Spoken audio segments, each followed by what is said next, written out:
We are Blackboard. We are Wisconsin.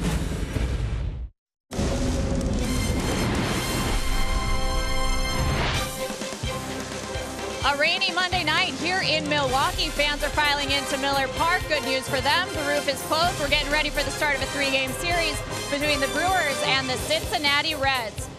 We take a look now at the NL Central standings, and third baseman Mike Moustakas, and there are the Brewers in second place behind the Chicago Cubs, but just 3.5 games back, looking to keep a hold over the St. Louis Cardinals as well. And a look at tonight's starter, Chase Anderson, pitching on 1 week's rest, looking to keep this team in the playoff picture. A look at the NL wildcard race, very tight. Milwaukee holding in there behind Colorado and Philadelphia as well. Good evening, everyone. Sophia Minner here at Miller Park. And Craig Counsell said the Brewers certainly survived their 3-city road trip through 3 very good playoff teams in Atlanta, the Chicago Cubs, and, of course, the St. Louis Cardinals with the 2-1 win yesterday. The Brewers were able to avoid the sweep and pick up their 3rd win of the road trip. And now they look to continue their success here at home at Miller Park. They have a 36-24 record, 3rd best in the National League. The 82 home runs, 8 walk-off wins, some incredible fun moments here at Miller Park. And overall, the pitching staff has performed much better with a 3.72 team earned run average. We hear now from Travis Shaw and Josh Hader on what this homestand presents for the crew this week. The road trip was tough. I mean, we played 3 playoff teams right there, so it is what it is. It was a tough trip, but these next 9 games are extremely important. We need to win each one of these series, and we need to take advantage of these next 9 games, especially the first 6 at home. You know, we just keep it simple, keep playing the ball that we know how to play, and not really try to do too much. It's everything will take care of itself, and we'll be right where we want to be at the end of this series. The Brewers host the Reds for 3 and then bring in the Pirates for 3 as they continue a streak of 14 games within the division. They'll hand the ball to Chase Anderson. BA and Rock will take a look at his start coming up next.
Coffee and Abraham. Tell them you mean business.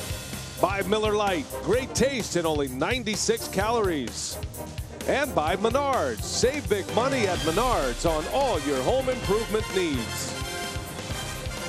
Great to be back at Miller Park, Milwaukee, and a big crowd filing in tonight on a Monday night. Homer Bailey on the mound for the Cincinnati Reds.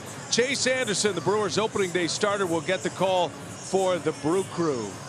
And hi, everybody. We welcome you from Miller Park. Brian Anderson along with Bill Schroeder. And this matchup tonight becomes a big one for the Brewers. Their final 36 games of the year. And Rock, if you're looking at Chase Anderson, are we going to be at the end of the season thinking this is where it all turned around for him? Yeah, outstanding. I mean, he had a nice stretch going 8 straight games for Chase Anderson where he was very good managing his pitch count, pitching deep into games, but the last 2 not so good. He's come out of the bullpen a little bit shaky. The fastball command not what he would like it to be, but the big difference for Chase is the changeup curveball combination. Last 2 times out really haven't been able to come up with very much consistency there. Last 2 starts only 8 1/3 innings, and you know, to see the big earned run average always important for Anderson, and particularly tonight, first inning success.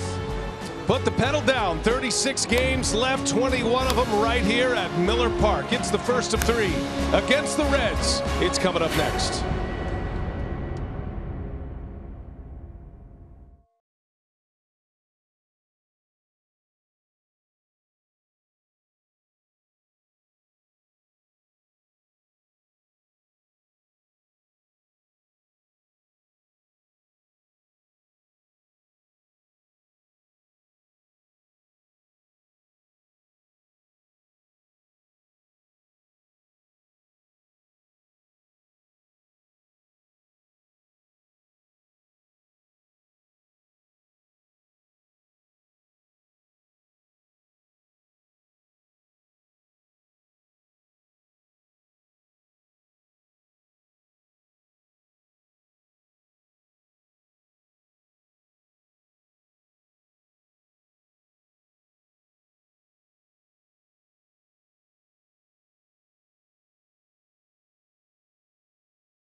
And each game continues to be critical for the Brew Crew. 6 of their next 9 against these Reds. And the Brewers hoping the trend continues, posting a 7-3 record against Cincy. This series will also feature hitters in the hunt for a batting title and sluggers at the top of the RBI leaderboard. The homestand begins, and the Brewers look to continue their Miller Park magic. It's next on Fox Sports Wisconsin. Great to have you with us tonight, ready for baseball at beautiful Miller Park. The Brewers have been hot here for a long stretch of games. Last 52 home games, 34 wins, and Chase Anderson toes the rubber tonight, trying to keep that trend alive as well. 71 degrees outside Miller Park. It is raining. The roof is closed. Panels are closed as well, so it is steamy inside Miller Park, like a sauna in here. There's interim manager Jim Riggleman of the Cincinnati Reds. Reds coming off a sweep of the San Francisco Giants. Had a 7-run inning yesterday to win the final game of that series. Reds are 55-69, bringing up the rear in the National League Central. They played much better since Riggleman took over. And Riggleman's Potawatomi batting order looks like this tonight. No Joey Votto in the lineup. He's hurt on the disabled list. So it's Hamilton, Peraza, and Jeanette, Suarez, Tucker, and Irvin in the middle, with Barnhart, Dixon, and Bailey rounding out the starting 9. They've had a bit of a revolving door at first base. And Chase Anderson makes start number 25 tonight, and hoping for the bounce back this evening. Yeah, he's been pretty good against the Reds in his career. This is start number 10 against Cincinnati, 4-1 record. Earned run average at 298. He's working on 7 days rest, which always bodes well for Chase. His earned run average this year, 4 games or 4 starts with more than 6 days rest. Earned run average under 2. This begins a critical homestand for the Brewers. Every game matters from here on out in a big way, and the Brewers hoping to take advantage of a friendly home schedule. First pitch of the ball game is in there for a strike, and away we go. The speedster Billy Hamilton in that leadoff spot. Hamilton has only a .304 on base percentage. They want him to be their everyday leadoff hitter. They just haven't seen the kind of success to put him in there in that role every day, but he's in there tonight. Now you can only imagine how many bases he could steal if that on base percentage was better, and how many runs he could score. You know, with this Reds offense, these guys can swing the bats. No balls, 2 strikes on Hamilton. 1-2 now. Chase trying to battle those first inning demons, as a number of the Brewers starting pitchers are, including Freddie Peralta. Brewers pushed him back a day so he could get this start at home, and comes out with a good live arm. Fastball already in the 93-94 mile-an-hour range. Flip-flopping Anderson and Jhoulys Chacín in the rotation. Chacín was terrific yesterday. On the ground to short, Jonathan Scope makes the play, and that's how the night begins for Chase Anderson. Check out our Pizza Ranch for the win. We do it early because the first inning has been an issue for Chase Anderson. His first inning earned run average 713, much better after that ordinarily, so he's got to be on his game first inning. We talked about no Joey Votto. That's such a big deal. His career numbers against the Brewers: 318, 35 home runs, and 108 RBIs. Career against Milwaukee, that all coming in 166 games. So it's nice not to have him in the lineup. Huge bat out of the lineup for the Reds. There's a fly ball to right. Jose Peraza out to Yelich, and 2 gone for Anderson in the first. Votto's not the only one out. Jesse Winker is on the DL as well. Scott Schebler on the disabled list. So the Reds are in a little bit of scramble mode, trying to figure out who to play at first base. There's even been some talk that Scooter Gennett will get a start at first base at some point on this road trip. Yeah, we've had a lot of bats. I mean, Adam Duvall got traded at the trading deadline, went to Atlanta. Gennett's having a great year once again, hitting in the 3 spot in the lineup for Riggleman. 18 homers, 72 runs batted in. And Gennett coming in here with an OPS of 857. An all-star this year. Currently 3rd in the National League in hitting. Nick Markakis at 318. Freddie Freeman is the league leader at 321. A couple of Atlanta Braves sitting in that top spot.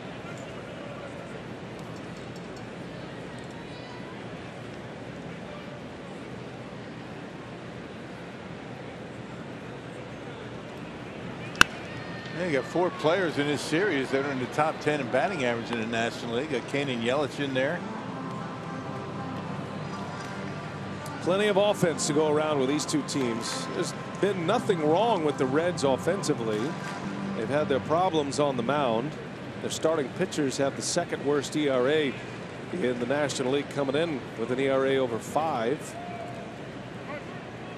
But they can hit, and it is a team, as we have seen this year, that you do not want to trail late in the game. They have an excellent back end of their bullpen.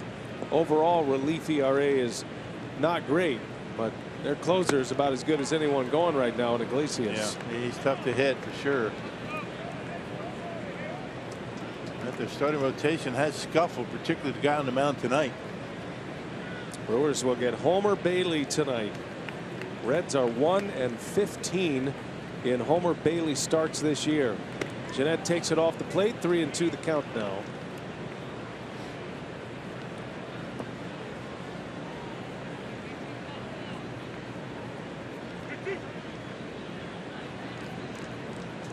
Anderson pitching on 7 days rest.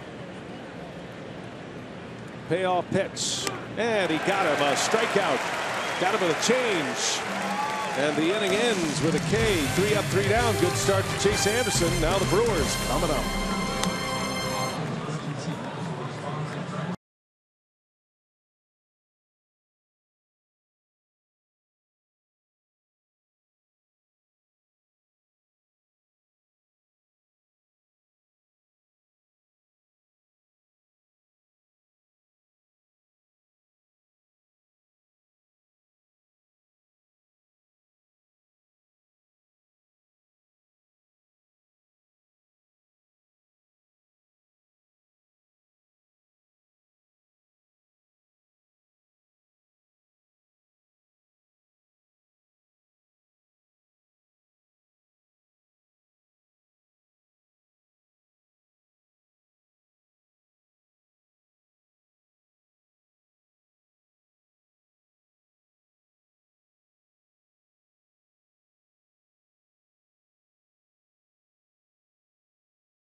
Watching this game on AFN, the American Forces Network.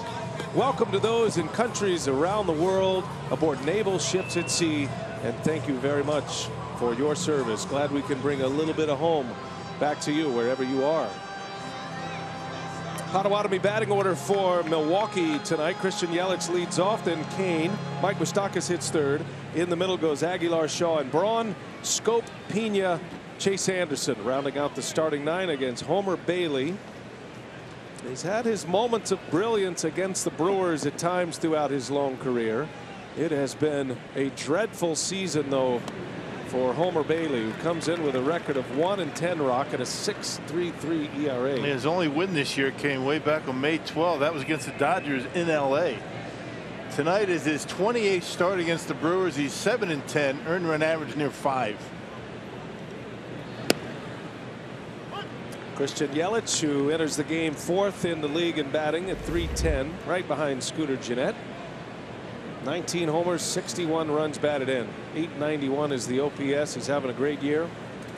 An All-Star this year. Homered in the All-Star game. And he and Kane are as advertised this season. Now the Brewers are trying to put all that offense together. This remade offense that David Stearns and company has assembled now in Milwaukee with and guys like Moustakas and Scope. And that's what they have to do down the stretch. 36 games. Got to start swinging the bats as a group. 1 ball, 2 strikes. Yelich gets jammed. Ground ball out to Gennett. And out number 1.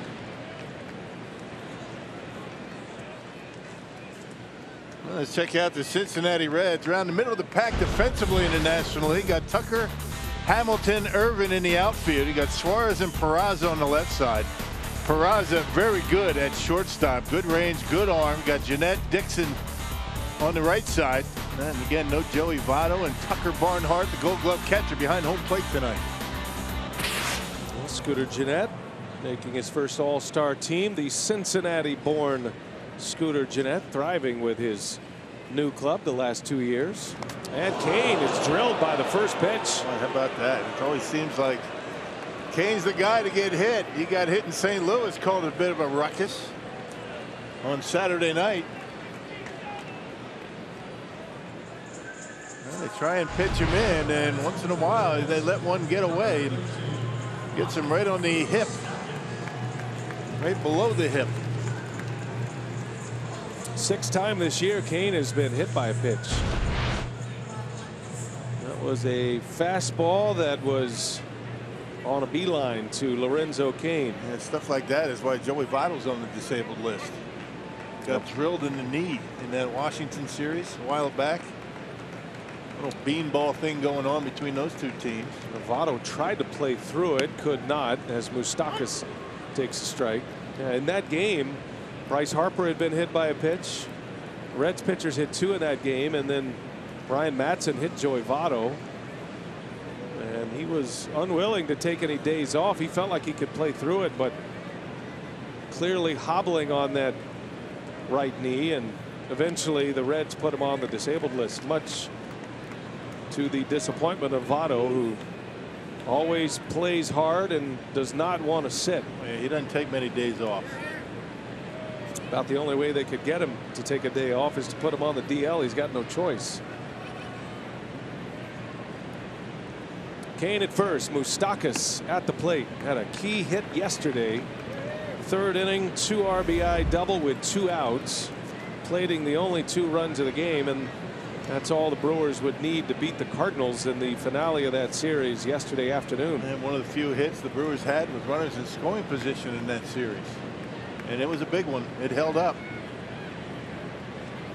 1 ball, 1 strike.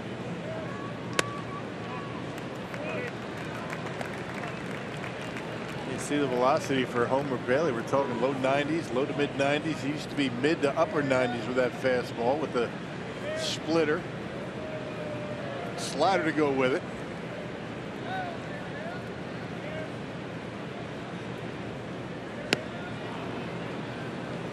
Two now to Moustakas, playing in his 21st game as a Brewer. Has a couple of home runs. He's driven in 12 here in Milwaukee. He's hitting .290 as a Brewer in his previous 20 games.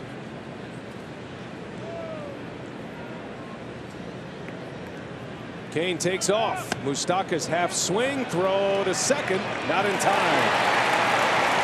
Just snuck a hand in there. Pretty close. That's a pretty good throw by Barnhart. He's a very good throwing catcher. Very quick release, right on the money normally. Strikeout for Bailey on Moustakas. And let's take another look at this one. The Reds will have a peek as well. Right to the back corner of the bag, though. Great slide by Lorenzo Cain with his 24th stolen base of the year. That's good enough for 4th best. And he beat the throw, and Peraza missed him on the first try. And they're going to call Moustakas on a swing and a miss. Tried to check it. Great look at that slide by Cain. Brewers with a runner in scoring position. Trying to strike early here tonight against Homer Bailey. Here is Jesus Aguilar. Next home run for Aguilar will be number 30. That is not an unfamiliar number for Jesus Aguilar, by the way. It is in the big leagues. But he was a regular visitor to the 30 home run club in the minor leagues with the Indians. And doing what he did back then in the big leagues this year. Prolific power, high OPS coming in. He's been the Brewers' best player this year, beginning to end. And certainly most productive bat, that's for sure. He's kind of snapping out of the spell he was in right after the All-Star break. Average slipped. Well, he's back. Matt Carpenter is the league leader in homers, 33. Then Arenado and Bryce Harper, and Aguilar trying to join him with a long ball here tonight. 2-0 the count on Jesus. Cain the runner at second, and Bailey with a strike. Jesus mad at himself. Yeah, he didn't swing at that one. Right down the middle, 92.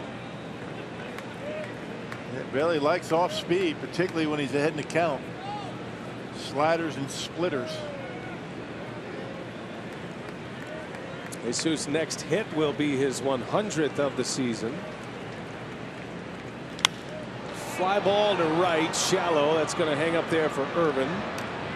And the Brewers come up empty in the first. They strand a runner at second base. Off and running at Miller Park. No score, Reds and Brewers.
And Chase Anderson getting that extra day of rest. One of the main reasons the numbers are very good this season with the extra day of rest for Chase Anderson. So he's on his 7th day now.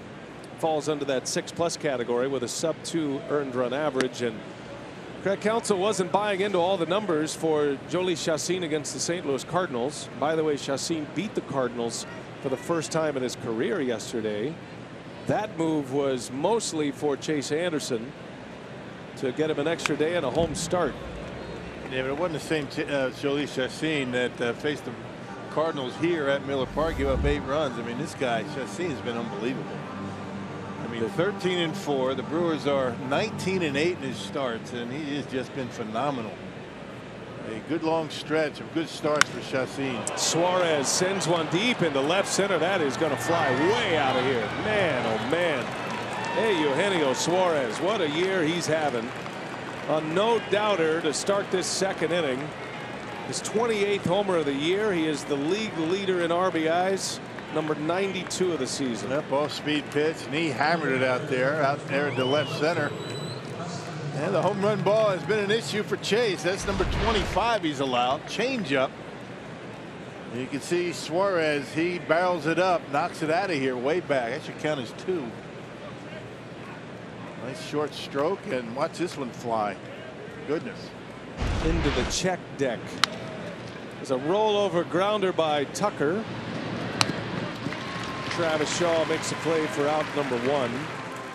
Anderson has had his home run troubles this season. That's kind of been at the heart of some of his struggles this year, giving up the long ball. That's his 25th home run allowed. And in the month of August, he has now given up 6 home runs in a little over 15 innings.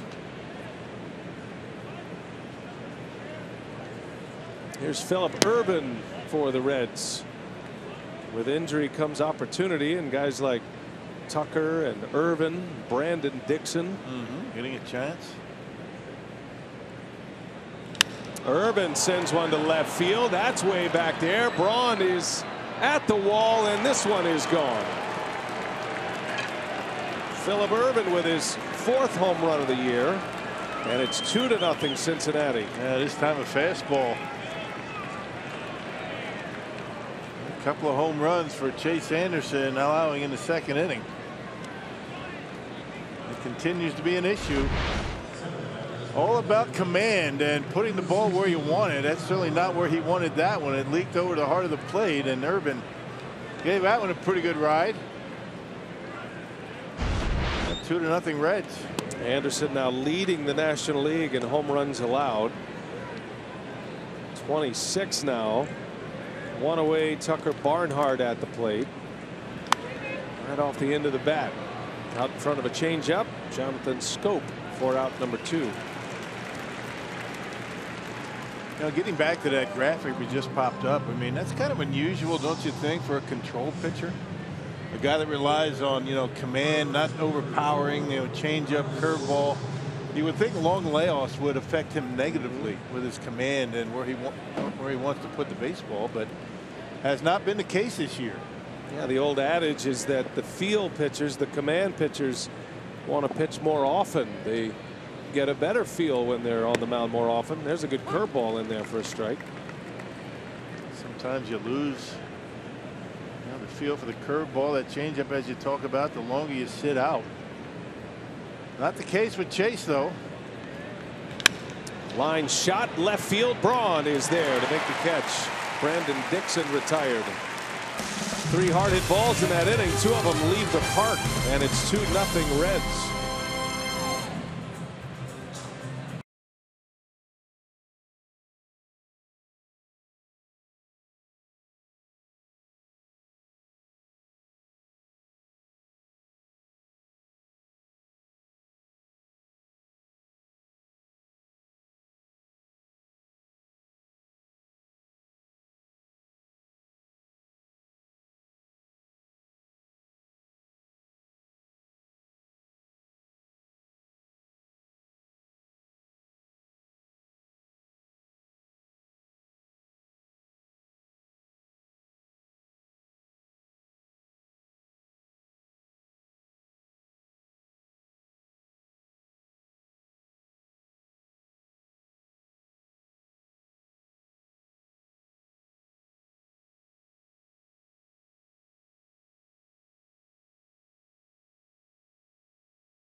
Another homer, his 28th. 2-0 Reds. Now time for the BP Brighter picture. Travis Shaw in the spotlight tonight. Looking at his numbers this year against right-handed pitching. So 23 home runs against right-handed pitchers this year. Of his 24 that he's hit, he's got 58 RBIs and 890 OPS. The 23 homers against right-handers tied for second most in the National League. Yep, and his only homer against a lefty, a grand slam. Matt Carpenter has the most, by the way, against right-handed pitchers. And a grand slam this year, one of the highlights of the season.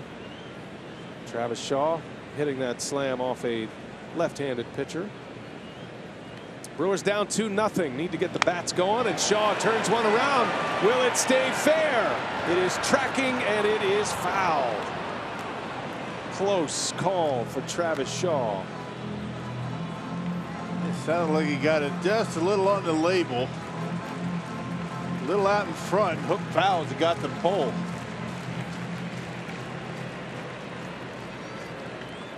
And now Bailey's got him 0-2. Homer Bailey's had his home run issues. He's given up 18 of them in only 85 innings. 86 including today. He missed about 7 weeks of the schedule with a right knee injury, early June to the 3rd week of July. This is his 5th start coming back from the disabled list.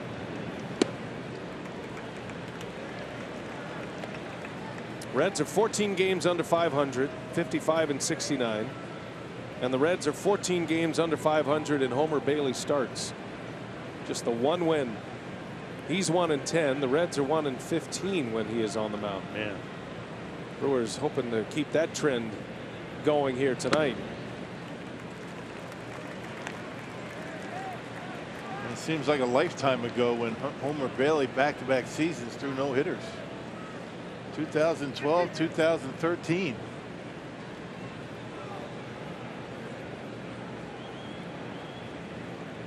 Three-two to Shaw. On the ground, shift was on. And there is out number 1.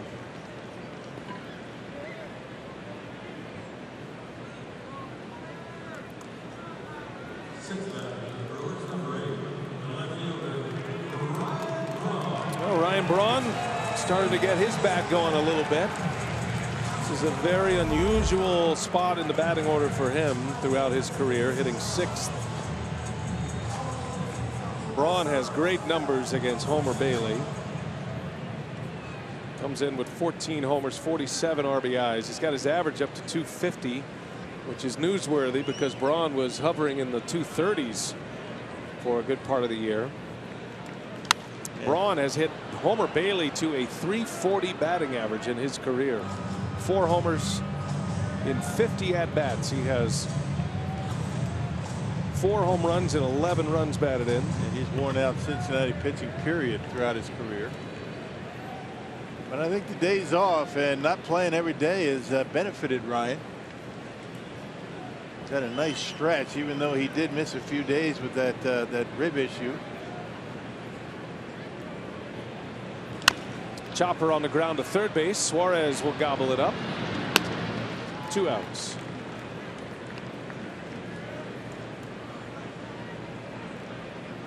Bailey's in the middle of a long contract. He signed through the end of next season. It was a 6-year deal, over $100 million. The Reds do have an option on him. It's actually a mutual option for 2020. He was in the big leagues at a young age. He was just 21 when he arrived in 07. He and Braun came to the league together, as a matter of fact. He's only 31 right now. Actually turned 32 this season. Yeah, it seems like he's been around forever, doesn't it? 12th year in the big leagues for Homer Bailey. Jonathan Schoop hitting 7th tonight for Craig Counsell. Was not in the starting lineup yesterday. It has been a dreadful time here in Milwaukee for Schoop. He's hoping to get hot. He's the kind of player that is a streaky hitter and can certainly get hot and carry a ball club with his bat, but he hasn't shown it yet here in Milwaukee. And the longer it goes, the more he pressures himself up there at the plate, trying to get it all back at once. Can't do that. Easy to say. Just relax, and it'll come, but much easier, much tougher to do when you're up there at the plate. Hitting coach Darnell Coles working with him, being patient with him, just trying to get that confidence back. 2-1 to count. Schoop takes a ball, and it's 3-1. Schoop carrying that extra burden too of playing shortstop. Typically plays shortstop with fly ball pitchers on the mound. Pitchers like Chase Anderson or Freddie Peralta.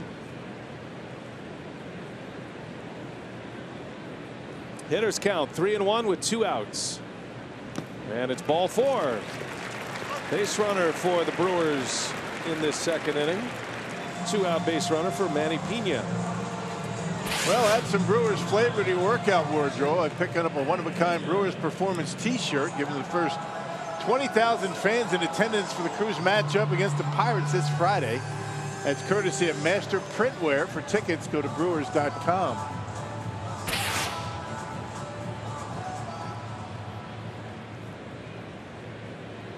Manny Pena coming back from a shoulder injury. sliding into second base at Wrigley Field. And he and Baez kind of got into a little bit of a tangle out there at second base. Missed a few games. Did not start at all in that St. Louis series. Was injured last Wednesday. Not on the disabled list, but has been day-to-day since. Finally back in there, and he whistles one back up the middle for a base hit. Scope's going to turn and run, head to third. And Manny Pena with a 2-out single. Brewers getting a little action from the bottom of their lineup. A walk and a hit. First and third with 2 away, and the pitcher coming up. Yeah, that short left shoulder affected Manny swinging the bat, but certainly didn't seem to bother him right there. Fastball middle in, and Manny able to get good extension on it. Rip one out the left center, and Jonathan Scope able to get to third base. Good swing by Manny, who's really starting to pick it up offensively. Gotta feel good for Manny Pena. Well, if nothing else, it clears the pitcher spot. Let's see if Anderson can cash one in here. Chase can handle the bat a little bit. He does have 4 hits this year. And he's driven in a couple of runs.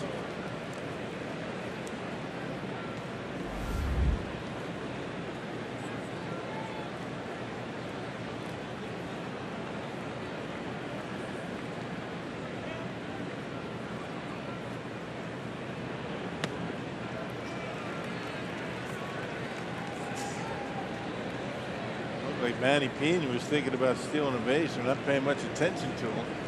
Everybody in the Brewers dugout said, no, Manny, no. Yeah, just stay there. We don't want Chase leading off next inning. 1-1. I mean, no offense to Chase. None taken, I'm sure. Just a strategy thing. That's Right. excellent analysis on your part. You don't want the pitcher leading off. You're not making it personal. You're just talking from a baseball perspective. I'm just saying he's not a good leadoff hitter. Everywhere else he's fine. I hear you. 1-2 to Anderson. Jam shot foul. But there is a flare in that bat at some point. I think his last hit came, base hit into center field.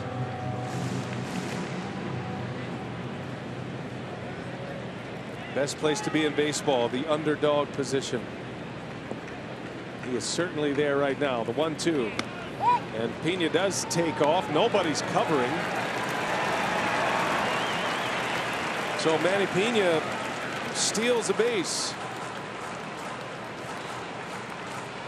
And Barnhart, looks a little upset about the fact nobody covered the bag. Yeah, because had somebody been covering the bag, it would have been pretty close. That is the first stolen base of the year for Manny Pena.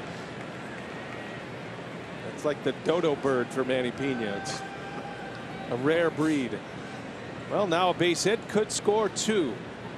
2-2 the count on Anderson. In the dirt, ball 3. Things get real interesting now with Christian Yelich on deck. Yeah, one with an off-speed pitch on a 2-2 count.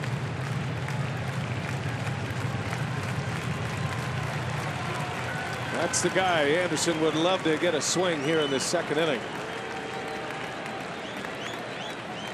Pressure on the pitcher now. Full count, 2 outs. And a strikeout to end the inning. Well, Chase made him work. Second strikeout for Bailey. 2-0 Cincinnati.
Brought to you by the Wisconsin Lottery, reminding you to please play responsibly. By Ascension, coming together to give healthcare a better name. We are Ascension. And by Wisconsin Dells, the water park capital of the world. Join the Bucks for the public opening of Fiserv Forum and 4th annual Bucks Block Party on Sunday, August 26th. Following a ribbon-cutting ceremony, fans will have a chance to celebrate the opening of Milwaukee's new arena. Live music, food, entertainment, free public tours. You can learn more and download your free tickets at foxsportswisconsin.com/events. And if you get bored, you swing by Rock's crew party on Sunday. Yeah, I can't wait for that. Are you coming? Oh, I'm there. Okay. Absolutely. I'm coming. By the way, how did delivering the daughter to college go? I don't want to get into that, Rock. Was it good? That was rough. It's an All emotional those thing. parents who have delivered their children to college, I totally get it now. Yeah, it's not easy, is it? That was not at all. Well, you look no worse for the wear. Well, I'm very thankful to the Brewers and to Craig Cashon for filling in Chicago. That was a special thing to be a part of for me and my family. So very much appreciate the Brewers allowing me to do that. But yep, she's all settled in. First day of classes today.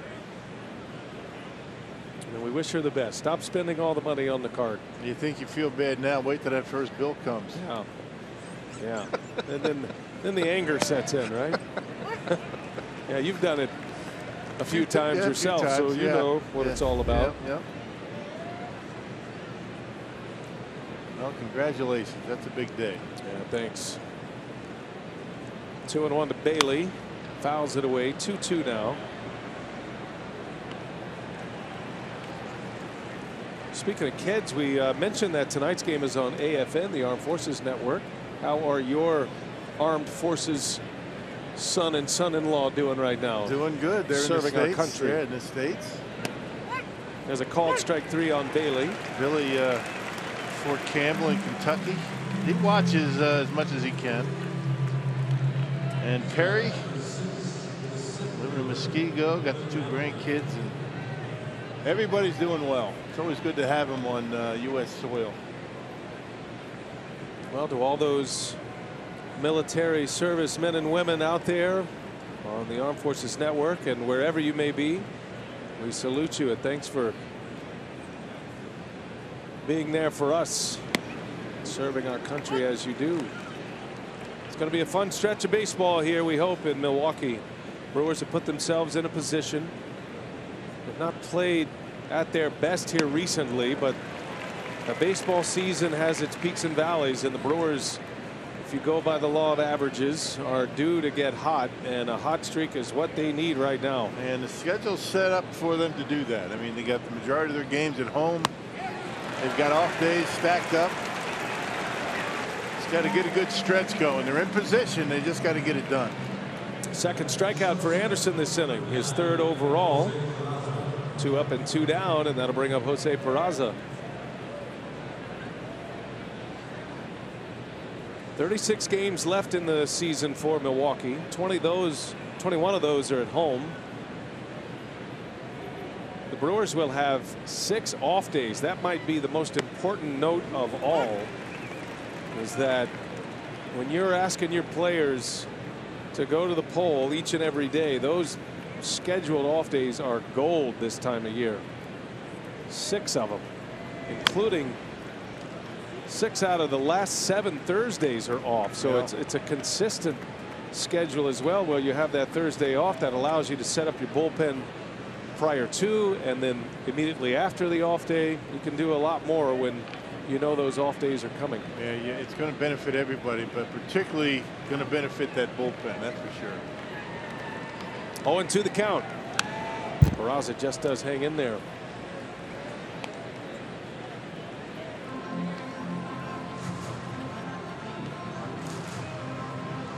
Chase looking for a bounce back inning, giving up 2 solo home runs in the 2nd inning, last inning.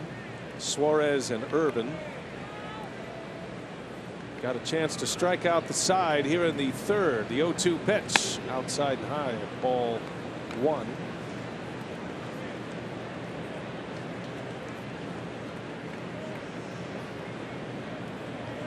It's hot inside Miller Park tonight. Roof is closed. The panels are all closed up. Not much circulation through the ballpark tonight with all the rain outside. High humidity. Yeah, it is warm on the field. It was warm down in Nutley's corner before the game today. Ball should be flying, and we've seen it already tonight. Now this is when the ball travels the best under these circumstances. Closed roof, closed panels, late summer. Shot foul, look out in that camera well by the Reds dugout. Let's hope everybody's all right.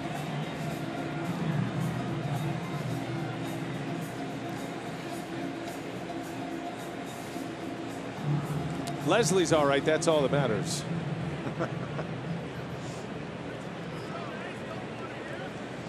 2-2 the count. Had him out in front of a changeup. Aguilar gives chase and can't get there.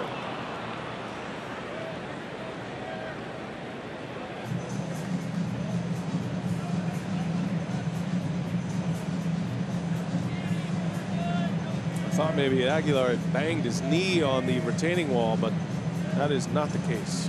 His current injury will subside shortly.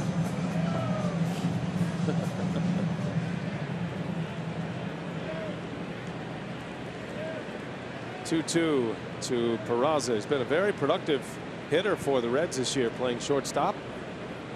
Hitting .292 coming in. In the air to right field. Little lazy fly ball for Yelich. And a good inning for Anderson. 3 up and 3 down with a couple of Ks. Bottom of the third coming up on a rainy night in Milwaukee.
Here in the third inning, and the Brewers are continuing a stretch of 14 straight games against NL Central opponents. A 6-game homestand starting off tonight against the Reds, and then a weekend series against the Pirates. Our time now to check in with Brewers COO Rick Schlesinger. And Rick, it's going to be a very busy weekend from the giveaway front as well, starting with the T-shirt Friday on Friday night. Right, first 20,000 fans get a performance T-shirt on Friday. It's Peanuts theme night on Saturday, so we've got a special package for people who register.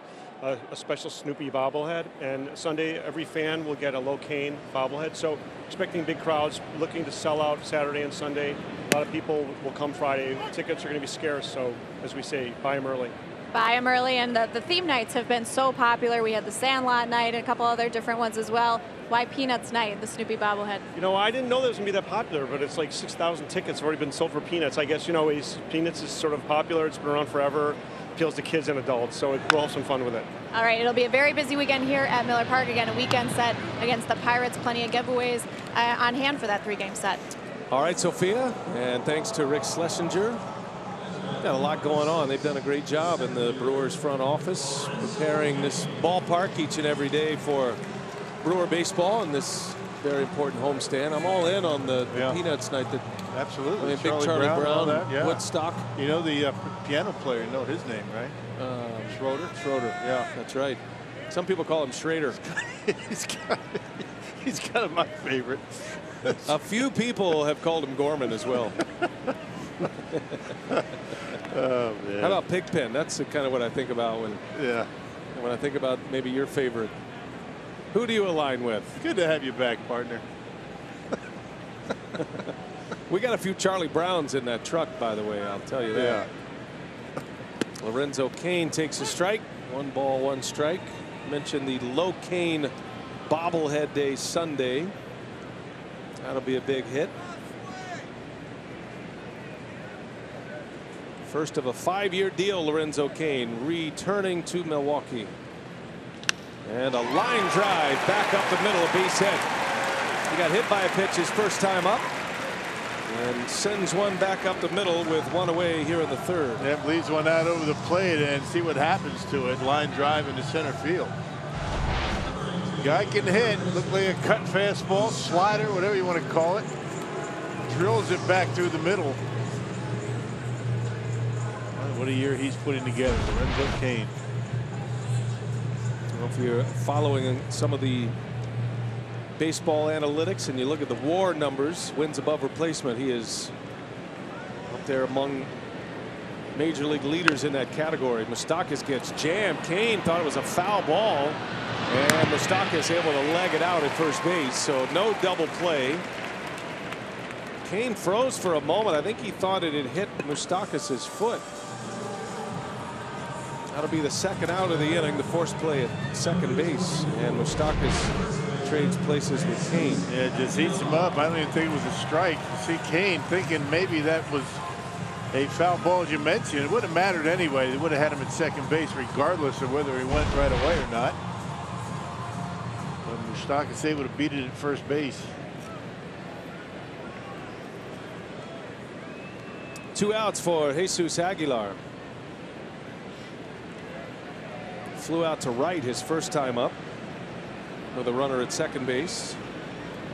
Brewers have had base runners in each of the first 3 innings. Stranded 2 at second and third last inning, but that was with the pitcher Chase Anderson at the plate.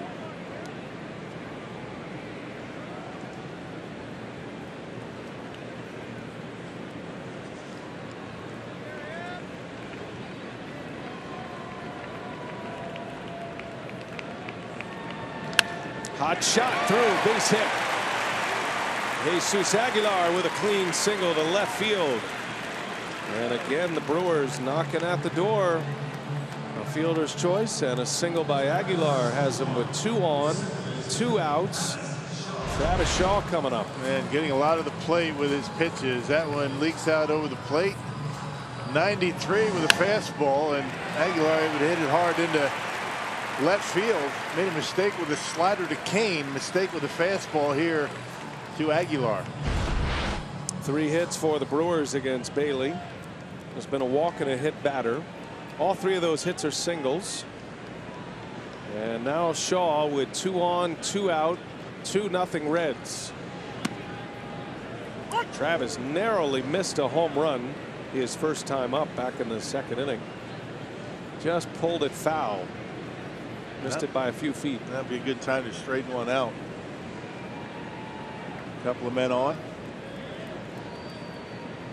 Shaw homered off of Miles Michaelis of the Cardinals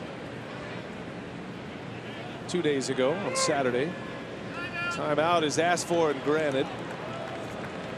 I think that was Shaw who asked for that timeout. Umpires don't have to give you the request, but in this case Adrian Johnson did early enough.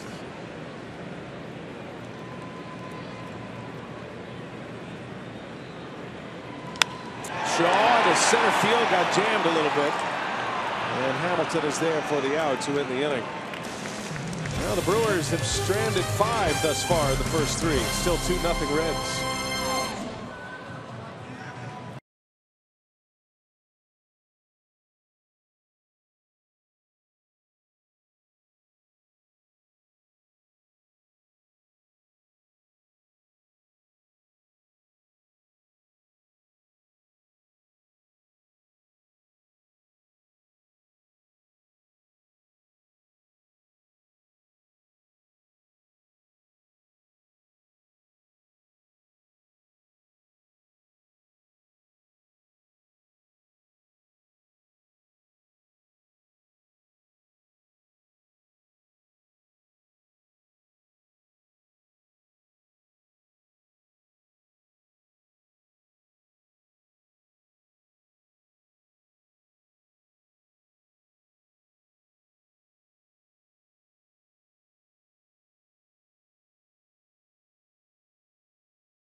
team and begin your run toward the playoffs with the all-new franchise mode in RBI Baseball 18, rated E for everyone. RBI Baseball puts you in control of all the action. Learn more at RBIGame.com.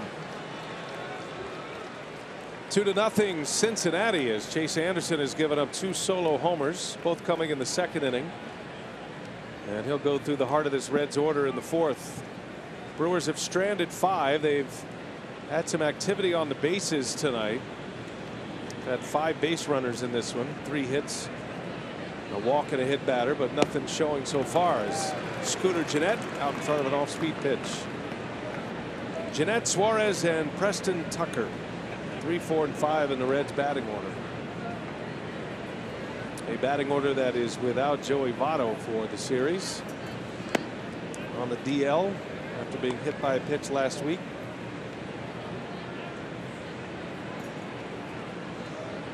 Been some talk by Jim Riggleman that Gennett might play a little first base at some point. Not very tall in stature, but Riggleman is trying to find a way to get Dilson Herrera in the lineup at second base, and that might be the move with Votto out. First base is not a position you have to worry about in Cincinnati typically. Votto playing just about every day.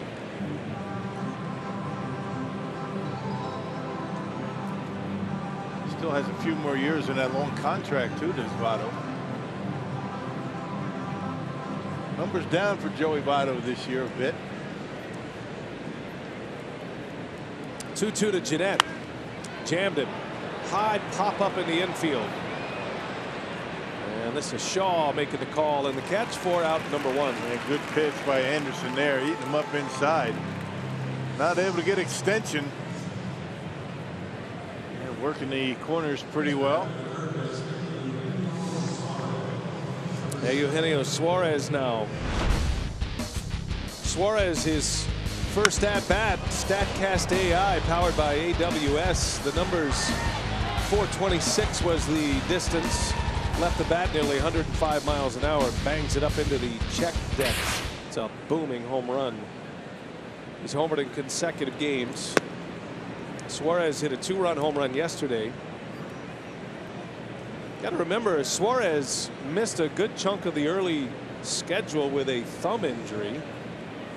So this is his 108th game of the season. He has 92 RBIs in 108 games. Played in 156 last year, drove in 82. Year prior to that, played in all but 2 games. 159 games played. He drove in 70. And he's turned out to be a pretty good third baseman as well. He made the move over to third base a couple of years ago. He really scuffled over there early on, but he's a full package right now is Suarez. All-star this year. RBI leader in the National League.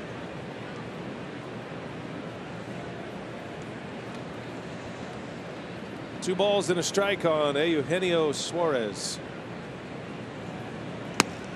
Dropped a curveball in there.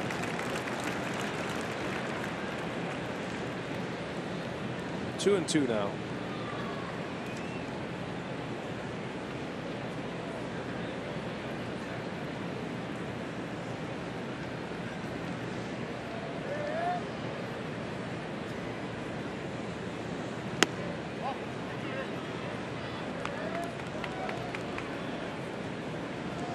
Suarez fractured his right thumb in April.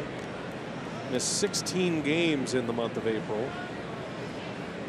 16 games missed, yet still leads the league in RBIs. Payoff pitch from Anderson, and a high fly ball to center field, playable for Kane.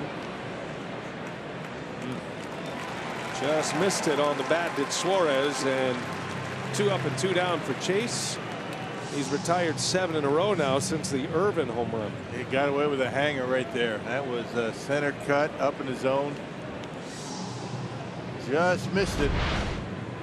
Check out where this one ends up. Fortunate that that didn't leave the ballpark. Sometimes your best pitches get hit. Sometimes your bad pitches go for outs. That's the way it goes. changeup strike to Preston Tucker. Tucker in left field for the Reds tonight.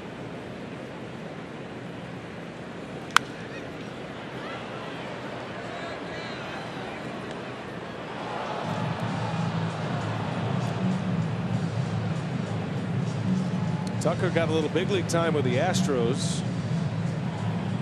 A couple of years with Houston. Was with the Braves earlier this season. Part of that Adam Duvall deal.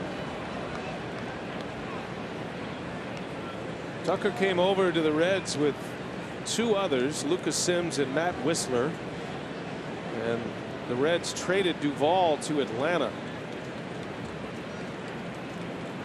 Braves had a couple of nice pickups in Duvall and Kevin Gausman, starting pitcher from the Orioles. Straightens him up, 1-2 the count. So if you're Preston Tucker, this is a golden opportunity with the Reds. Get some playing time. Try to prove yourself at age 27. Did he go? Yes, he did. A strikeout. And Anderson is dialed in now. Chase has retired 8 straight. Picks up his 4th strikeout.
Can't catch your games on television, you can stream them live on your mobile device.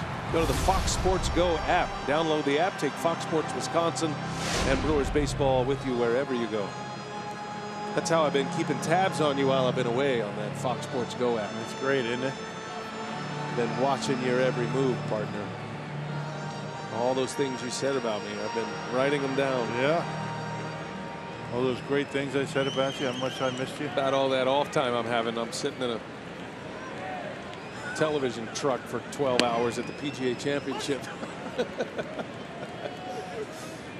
That was fun for you, though, wasn't Oh it? man, that was something. Tiger Woods is back. Yeah, right. Almost.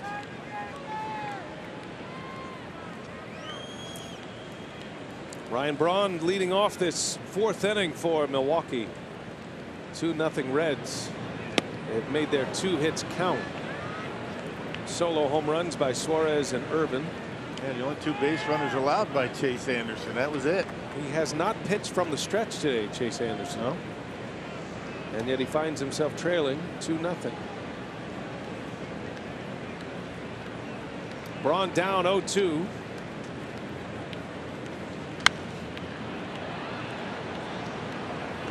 You see that fastball for Homer Bailey, you know, about 4 or 5 years ago, 3 or 4 years ago, that fastball is 98 miles an hour. Yeah, you wonder why Homer Bailey's numbers are the way they are. I mean, velocity way down for him. He's trying to figure it out how to become a pitcher without the big fastball. Had the Tommy John surgery. He logged a lot of innings for the Reds. He had a couple of years there where he was pitching every day, didn't miss a turn in the rotation, led the National League in starts in 2012 with 33. He had back-to-back years of 33 and 32 starts, and back-to-back years over 200 innings. And that's when the injuries started to come.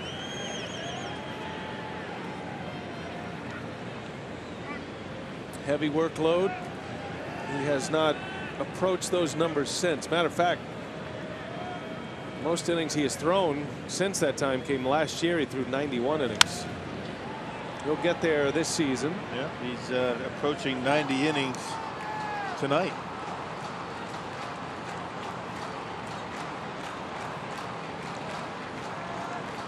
"32-year-old Texan from LaGrange, Texas, Central Texas."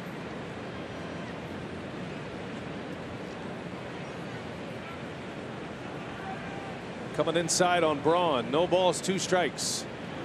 And Ryan turns it around. Base hit. Now the hits are coming. They're all singles, but the Brewers now with their 4th hit of the game and a man on to start an inning for the first time tonight. Yeah, that's the frustrating thing when you're Homer Bailey and you just don't have the fastball anymore. I mean, 93, a little bit in off the plate. Ryan Braun able to turn that one around really nicely. A base hit into center field.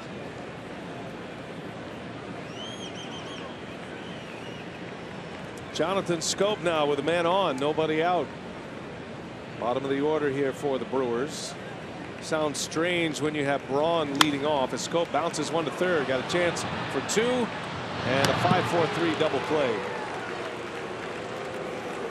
Scope is in a bad way here in Milwaukee. Just can't get untracked. Yeah. One of those things. He's been such a good hitter throughout his career. Just can't figure it out.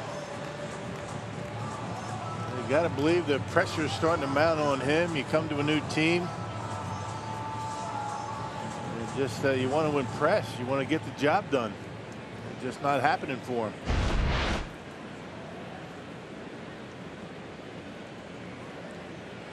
So the lead single wiped out. Here's Manny Pena now. First pitch breaking ball for a strike.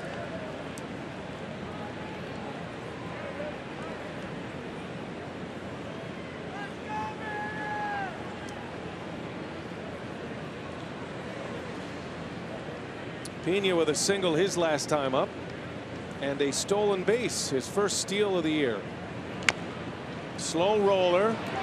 Suarez bare hands, throw to first in time for the out. Nice play. Inning over. We head to the 5th. 2-0 Cincinnati at Miller Park.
very good except for 2 pitches tonight.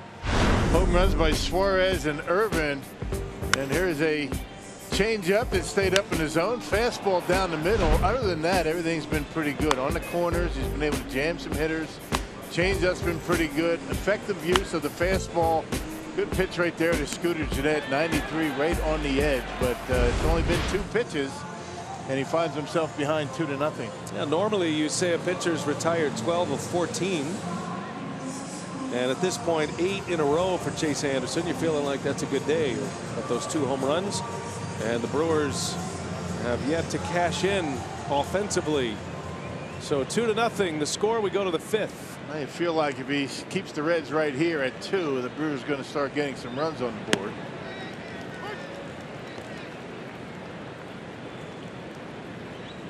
Phillip Ervin hit his 4th home run of the year off Anderson in the 2nd. Another guy that's getting some playing time with Cincinnati. Matter of fact, since the All-Star break, he has started 19 of the Reds' 29 games. Playing both corner outfield spots mostly. Little half swing roller out to Shaw. And Shaw with the strong arm makes a play for out number 1. 9 in a row for Chase Anderson.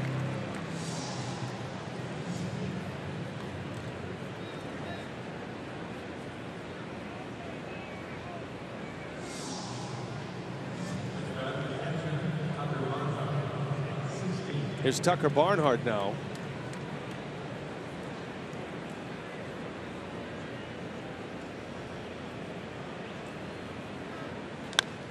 First ball swinging. Aguilar's got the nice hop. Will take it himself. 2 outs for Chase. 2 up and 2 down in the 5th. You'd like to see ground ball outs for Chase Anderson. Back-to-back ground ball outs here in the 5th inning. Typically a fly ball pitcher, Chase Anderson. It's one of the reasons Council goes with this defensive configuration. Pretty much we'll see Scope play second base against lefties. Opposing pitcher is a left-hander. That's a given. And then if you get Junior Guerra or Jolice Chacin, that opens an opportunity up for Arcia. You figure there are going to be a lot more ground balls with those 2 pitchers. But we're still trying to make it work, trying to figure out how to get all these bats in the lineup. And I think the manager is a little frustrated trying to get everybody going right now. This is a prolific lineup. You look at what the Brewers put together, and Ryan Braun's hitting 6th. But they have not been producing like you'd expect. They say hitting is contagious, so is lack of hitting. Right, yeah. And great counsel when all these moves were made for these position players, Scope and Moustakas. At the time, he said it was going to be a bit awkward initially, but they're all going to figure it out. Talking about the manager figuring it out, the players getting accustomed to what the plan is. They haven't done that yet. Council has remained positive and optimistic, though. He knows how hard this game can be. Getting back into Miller Park and a homestand should help things. Big swing and a miss. Dixon strikes out, and Chase Anderson with his 5th strikeout and another 3 up 3 down inning.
schedule, a big series between the Braves and the Pirates. And Nick Markakis would get things going for the Braves at PNC Park with an RBI single to right off of Chris Archer. And for Chris Archer, he would leave the game after 4 innings precautionary, the Pirates said, with left leg discomfort. So the Braves holding on to a 1-0 lead there in Pittsburgh. Well, that goes to show you just never know. I mean, some of these acquisitions, Archer was the premium pickup at the trade deadline. And things have not gone well for him. You are actively rooting, if you're a Brewer fan right now, you are actively rooting against the Rockies, the Phillies, the Cardinals, and the Dodgers at this point. There's plenty of teams to root against each and every night. And tonight in particular, Cincinnati. In addition to the team, yeah, that your team is playing tonight. Correct. Good point. Anderson leads off. Bottom of the 5th. Brewers down 2-0 to the Reds. Brewers have had good success against Cincinnati this year. They've won 7 of 10, but the Reds have won the last 2. They're going to play the Reds 9 times, including tonight, over the last 36 games of the season. We're going to see them again on the next road trip as Anderson strikes out to start the 5th. Yeah, 6 of the next 9 games, including tonight against Cincinnati.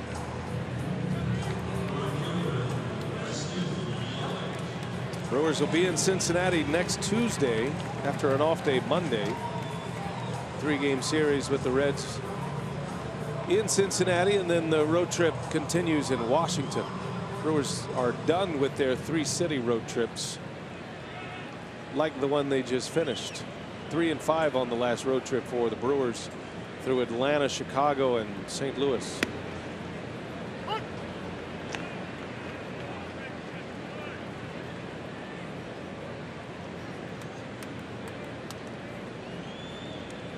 Wild card race is tight. Plenty of teams could lay claim to those 2 wild card spots.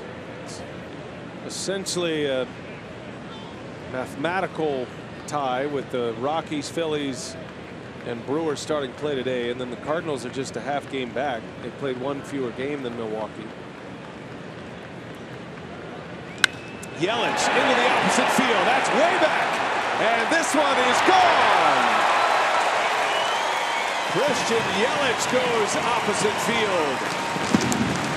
The Blue Crew on the board here in this 5th inning. Just incredible power to the opposite field. That way back, second deck, way back. And the Brewers off the schneid. They get on the board. Home run number 20 for Christian Yelich. Yep, on a curveball that hung up in the zone right down the middle. Christian did not try and pull it. Takes it out of here way back in left center. Powerball home run count for Christian Yelich, number 22. Keeps his hitting streak alive at 7. Number 20. He's number 22. Yelich has won off a career high at 21 homers for the Marlins 2 years ago. What a year he's had. High batting average, high slugging, on base, hitting for power, the speed. Almost 400 feet to the opposite field. And an effortless swing as well, huh? Silky Consistent. smooth. Doesn't matter where the ball is. It's all a matter of the timing. He puts the same swing on a baseball. That's what you're supposed to do. But it's not easy. He makes it look easy. Brewers finally get a run on the board. First extra base hit of the night. Their 5th hit of the game. Still 1 out. 2-1 Reds and the 1-1 to Kane. 1-2.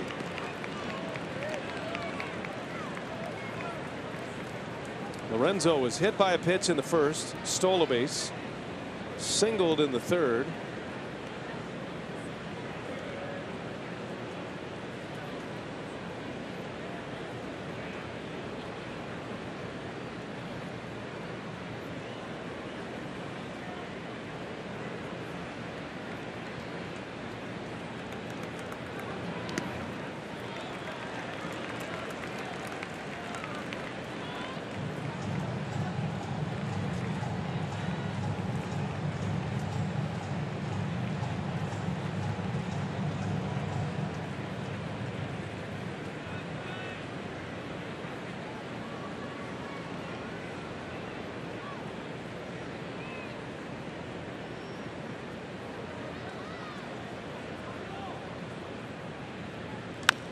Kane punches one fair inside the bag at first.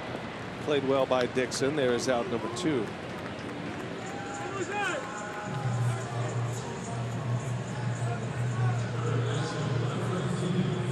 Bailey's given up 1 run on 5 hits. Brewers have stranded 5.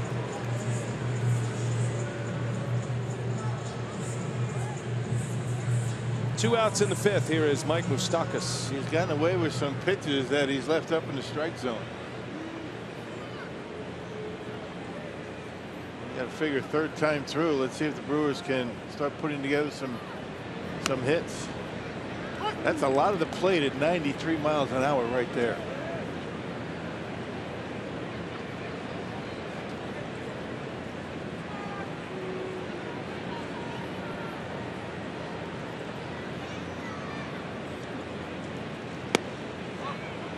Bailey, last time he pitched against Milwaukee, his only start of the year against the Brewers. Gave up 5 earned runs in 5 innings. That was back on May 1st. Brewers won that game 7-6.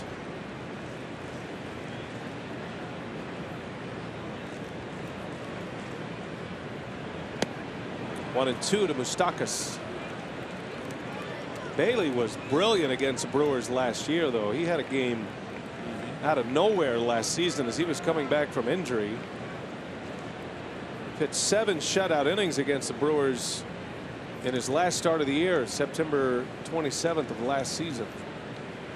Looks more like that guy tonight. He's got the splitter working a little bit better. He threw a good one to Moustakas right there. Have to get ahead of him with 2 strikes.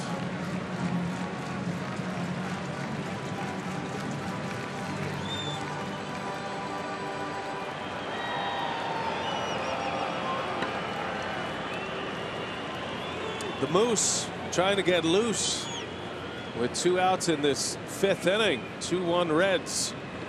And that one is low and away. Good take. When Bailey was at the top of his game, he was 98 with the fastball and that devastating splitter. In the low 90s. That makes a difference. You know, that velocity difference is something he's trying to figure out. Coming inside on Moustakas. He loves to pull the ball. And he got him. He hit that edge. Top of the strike zone is rung up by Adrian Johnson. And the inning is over. 4th strikeout for Homer Bailey, but a homer was served to Christian Yelich, number 20 on the year. The Penguin dance in the bullpen, and the Brewers are finally on the board.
Opposite field smash. In the 5th. Here we go to the 6th now. Chase Anderson back to work. Homer Bailey takes a strike. Did Homer Bailey just lean his elbow out to try to get hit by a pitch? He couldn't have done that, could he? I mean, Buttermaker would have been proud, but that was. Oh, it is his left elbow. Talk about taking one for the team. 0-2 pitch. Yeah, throughout his career, hadn't been too bad a hitter, has he? I mean, He's he been can all right. swing a little bit. Yeah, he's a good athlete. Aggressive hack. Got 3 hits this year. Check it out. This is the first pitch curveball by Anderson. I think he did. Missed it by that much. These two pitchers have been striking each other out tonight. Bailey struck out Anderson twice. One of those Ks came with 2 on.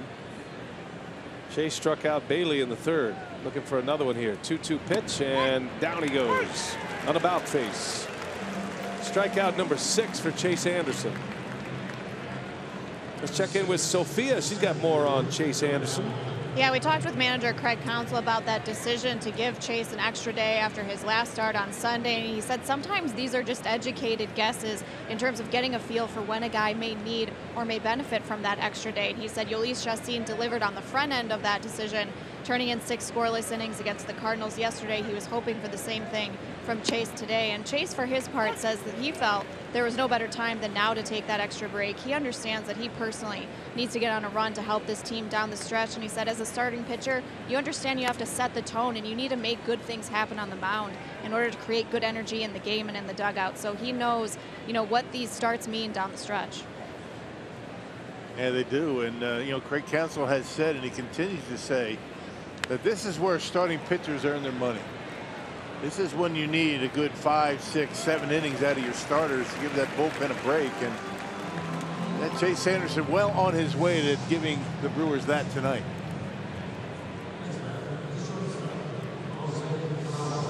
That's how you get on winning streaks. When your starters are pitching well and you get to line up your bullpen correctly the way you want to use them. You don't have to expand out and cover so many innings. Anderson's given up the 2 home runs, but he has pitched a gem. You realize he has not pitched from the stretch tonight. Right. Those 2 solo homers. Chase has retired 13 consecutive batters now.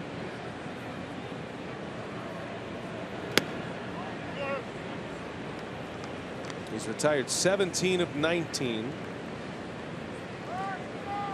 But still trailing. And all runs on the board courtesy of the home run ball. Suarez and Irvin for the Reds. Yelich just a moment ago for the Brew Crew. And no surprise between these 2 teams. They can bang with the best of them. And ballpark's conducive to the home run ball. 2-0 to Peraza. Popped him up. Good pitch on a 2-0 count. Shaw is back. Kane's coming in. He's calling. He's got it. And Chase Anderson keeps it rolling. 14 straight retired. Bottom of the 6th coming up.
here at Miller Park, and the Brewers Community Foundation supports nearly 200 nonprofits annually.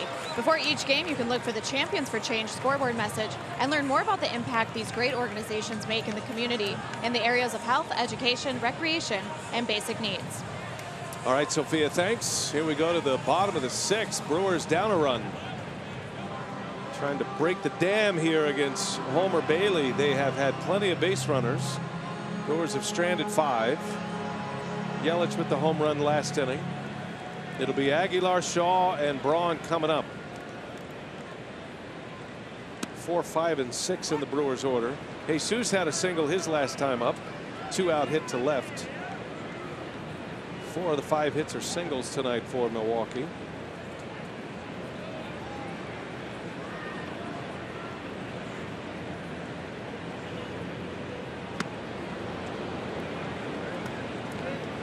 Bailey's had a good breaking ball tonight. That little off-speed splitter, uses it. It's probably more like a fork ball, an old-fashioned fork ball than a splitter, right? And it's not as nearly as throwing as hard as it used to be.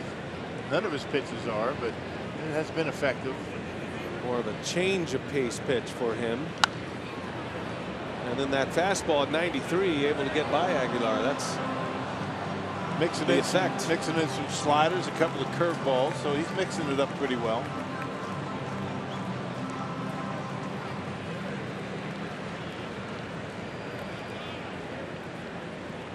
No balls, 2 strikes on Jesus. Aguilar's been one of the better 2-strike hitters in baseball this year. Has that compact power swing. He doesn't need a big swing to generate the kind of pop. Uses right field effectively with 2 strikes. That's why. He can launch him out to right as well. Here's a 1-2. Just missed that one. Got under it. Foul territory. Long way to go. And that'll end up in the seats.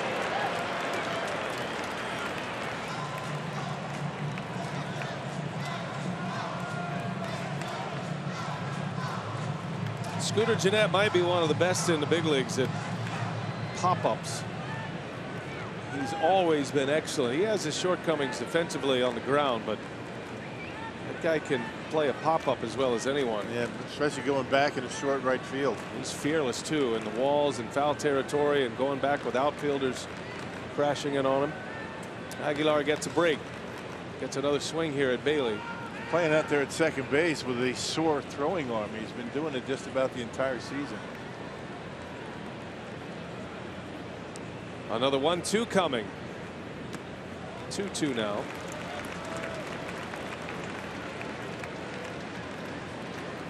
Stays on that pitch so nicely. Thinking right field with 2 strikes.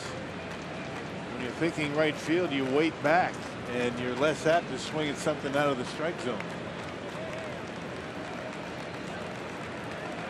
Looking for a mistake. 2-2 the count.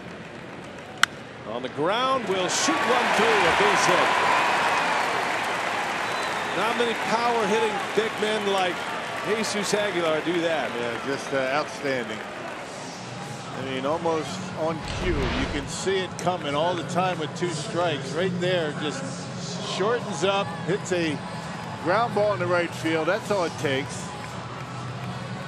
You just bottle that up and you save that and you send it to every little league team in the country. That's what you want to do with 2 strikes. Only Lorenzo Cain has more hits this year than Aguilar for the Brewers. 2 hits tonight, has 101 hits on the season. And hardly played in the first 3 weeks of the season. And just incredible the way he's been able to stay productive. Had a little bit of a rough stretch after the All-Star break, but it didn't last all that long. What a find he's been. Man, has he ever. That's a great pickup. Waiver claim from the Indians. Jared Hughes, the former Brewer, getting loose.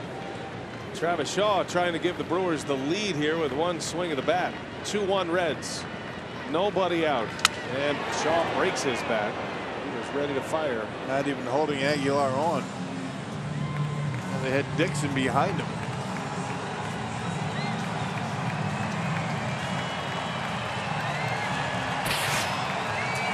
Stars at the top of the Powerball home run leaderboard. Travis Shaw right behind him. 24 for Shaw this year. Then you got Moustakas combining his numbers with the Royals and the Brewers. Christian Yelich and Jonathan Scope. Still waiting for his first Brewers home run. Even the backup bat had a crack in it. That's a good sign. Backup bat with a crack in it. Yeah, you go to the bat that didn't think it was going to get it any game action tonight. This bat right here he's got has been dying to get in a ball game. Now it's got its chance. That bat was thinking all night, yeah, it's going to be another night, no game action. Maybe that bat broke the other one. That's a good call.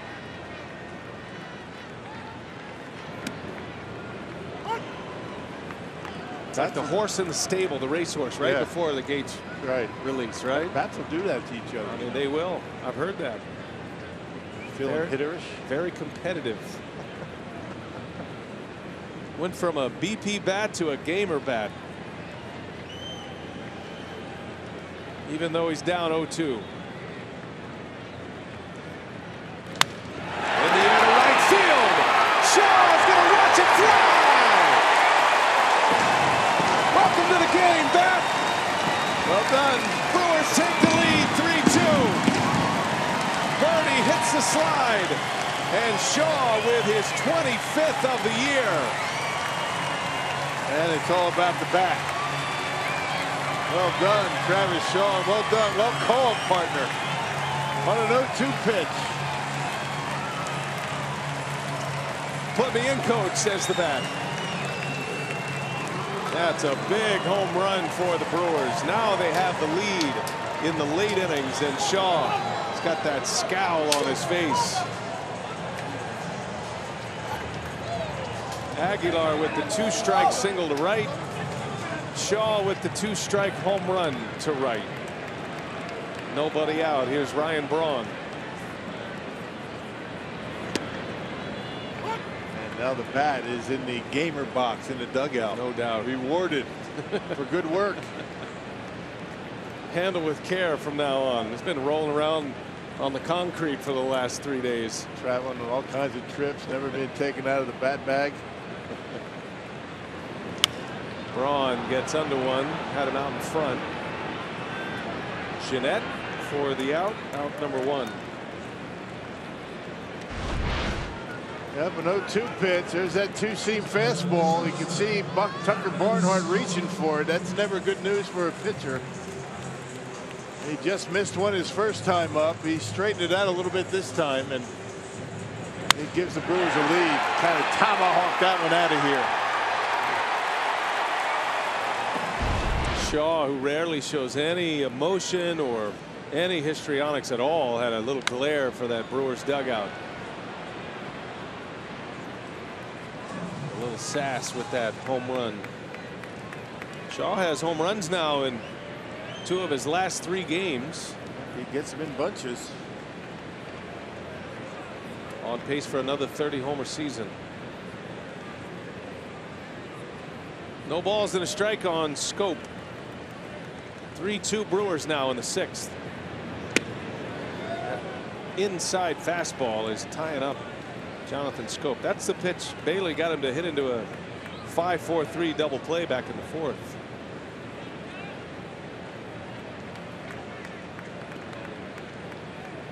Oh, and 2 the count.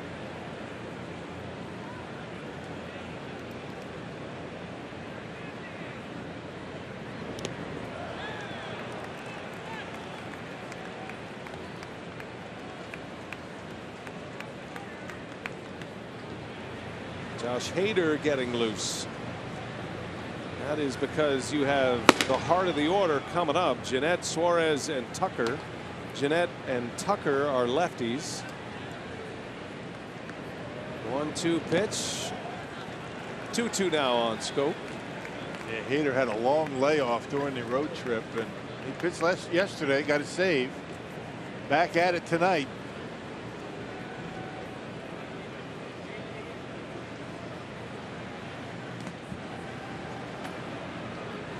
10 save yesterday.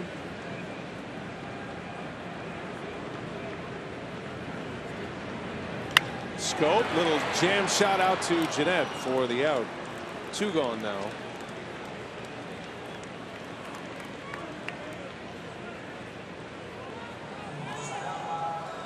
Sometimes the save situation doesn't come in the 9th. That's been the theme for Craig Counsell now that he's gone with a closerless bullpen, meaning wherever the big outs, he knows who's going to get the big outs, meaning where certain relievers fit in the lineup. And Hader is in the premium position, and he'll get the premium bats coming up for the Reds in the 7th. Especially when they're left-handed. Boy, look out in the stands. That bat goes flying in there. Yeah, he took a shot in the Robin Yount t-shirt. Don't rub it. Robin wouldn't do that. Yeah, well, he earned it, didn't he? Everybody's all right. Manny Pena gives him a look over there, make sure everybody's good.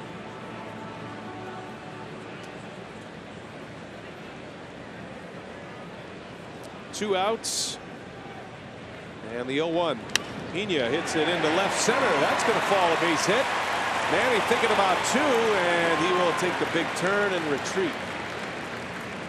Pena returning to the lineup with 2 hits tonight. And he has been swinging the bat much better. He and Darnell Cole's been working on the approach a long time and finally starting to pay off. We're just starting to get some production out of the catching spot. Well, Craig Counsell is going to go to his bench now so he can close the book on Chase Anderson. He's going to finish his day retiring the final 14. And despite the 2 solo homers, he goes 6 innings, only 2 hits, no walks, 6 strikeouts, and in line for the win now. Yeah, kept the Brewers in it, allowed the offense to get going, and he's going to lead with the lead. I'm curious to see if Arcia remains in the game to play short with the lead. Tighten up defensively. We'll find out next inning. Arcia at the plate playing run producer here in the bottom of the 6th.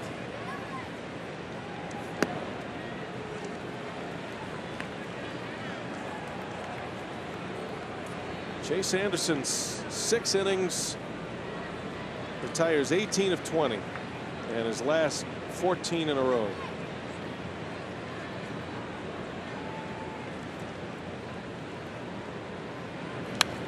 Did not pitch from the stretch once in this game here tonight. So not only did he get an extra day, but relatively stress-free outing when you're pitching the entire game from the windup. And really with the off days, I mean, you don't have to go every 5 days. You can give them every, every 6 days.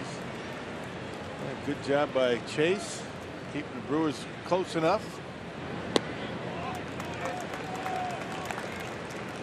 And depending on what happens here, you might see Arcia stay in the game and then Jonathan Scope come out. Made the last out, or a couple outs ago, a couple of hitters ago. See how Counsell wants to play it. 2 outs, Arcia in a 2-1 count. 2-2 now. Yeah, yesterday Jeffress went 2. Today maybe Hader going 2 innings.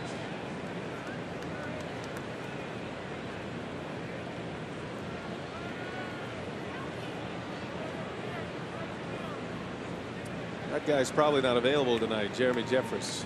You never know. But 2 innings yesterday, high stress innings as well. 2-2 the count. Arcia strikes out, and the inning is over. But the Brewers get a little magic here in the 6th inning. Travis Shaw cracked 1 bat. The backup cracked. Goes with the 3rd team. And on an 0-2 pitch, Travis Shaw launches one out of here. That bat's a keeper.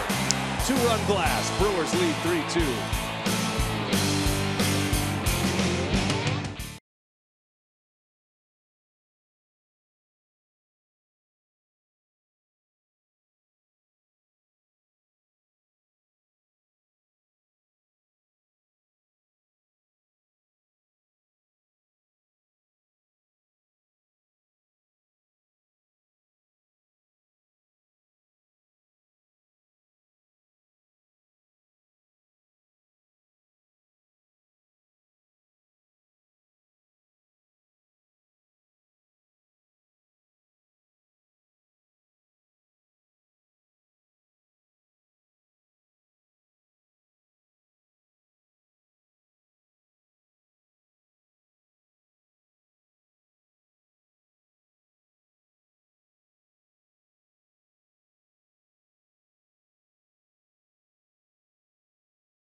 Time of the game winners, Station 1 in White River. If they call the Brewers by 10 o'clock tomorrow morning, they get 40 tickets to a Friday night game in the Miller Lite Beer Pen.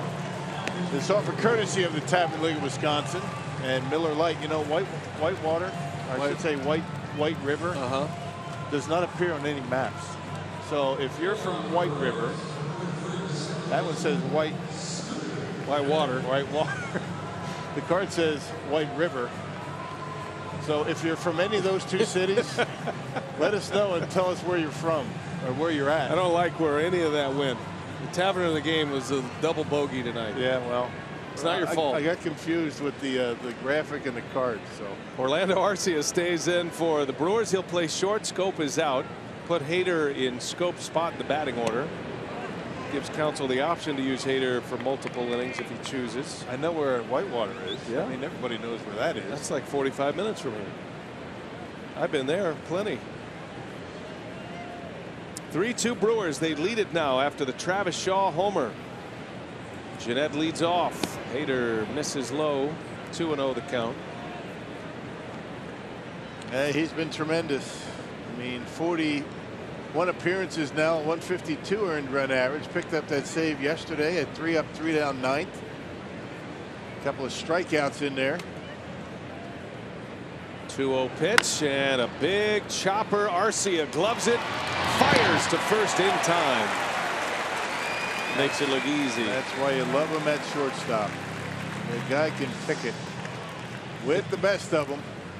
And if you're saying to yourself, well, I mean, that was a big hop. He didn't look like that difficult of a play. It's the reaction time to get the big hop that makes it work. And that strong arm throwing off balance. Yeah, that's the tough part of the throw. I mean, as hard as he was coming in, taking the ball out of the glove and throwing accurately over to Aguilar is the tough part of that play. Hader with one away, facing Suarez now. If he stopped and waited for that second bounce, he wouldn't have got him. Cincinnati's most dangerous bat. Homered in the second off Anderson. And Hader misses upstairs. 1 ball, 1 strike to count. Good velocity, 96.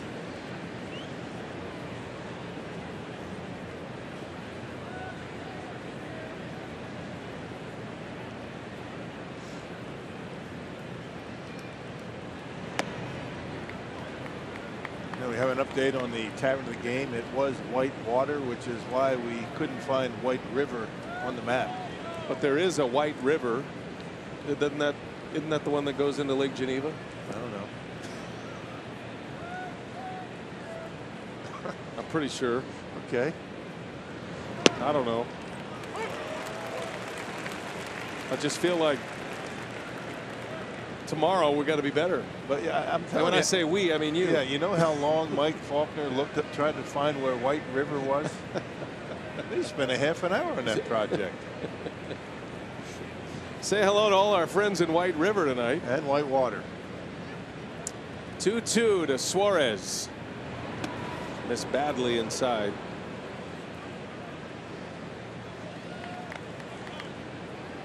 Hader threw 9 pitches yesterday in that save against the Cardinals. 8 of them for strikes.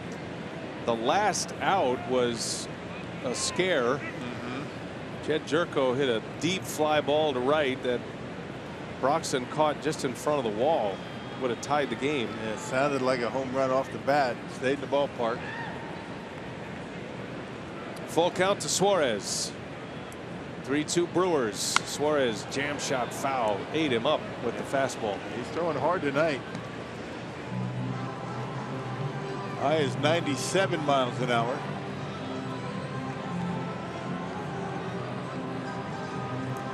Hader does not get used often in back-to-back games. Typically he's going multiple innings. It's one of the main reasons. This is only the 3rd time this year he's been used in back-to-back games, and the first time since June. Swing and a miss. He struck him out. Went back to the heat. This one tailing away from Suarez, and it is a strikeout for out number 2. And big out, the big power hitter. Able to get him a long at bat that Hader was able to win. Right on that outside corner. That's what makes him so tough. He hides the ball well. Unorthodox release point, but he can stick the outside corner with the best of them.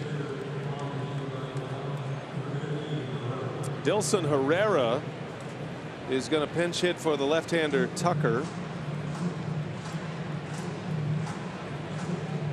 So Jim Riggleman's going to play matchup here. Dilson Herrera, middle infielder, utility man.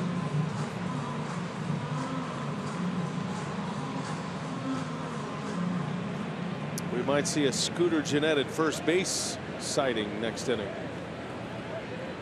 2 outs in the inning. 3-2 Brewers in the 7th, and a swing and a miss. He was up there to hit the fastball, and Hader gave him the off-speed pitch. He's been using that pitch against right-handers a lot more.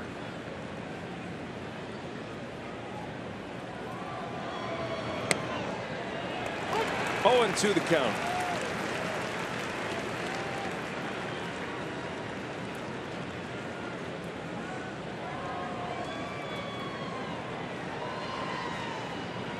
Hader trying to put him away. A ground out and a strikeout. 2 outs, nobody on. In a 1-run game in the 7th, the 0-2 pitch is in there. Called strike 3. Josh Hader. Back-to-back Ks. Goes through 3, 4, and 5 in the Cincinnati batting order. A punch out to end it for Hader. Brewers still in the lead at stretch time at Miller Park, headed to the bottom of the 7th.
The 7th inning, it was an Eugenio Suarez home run.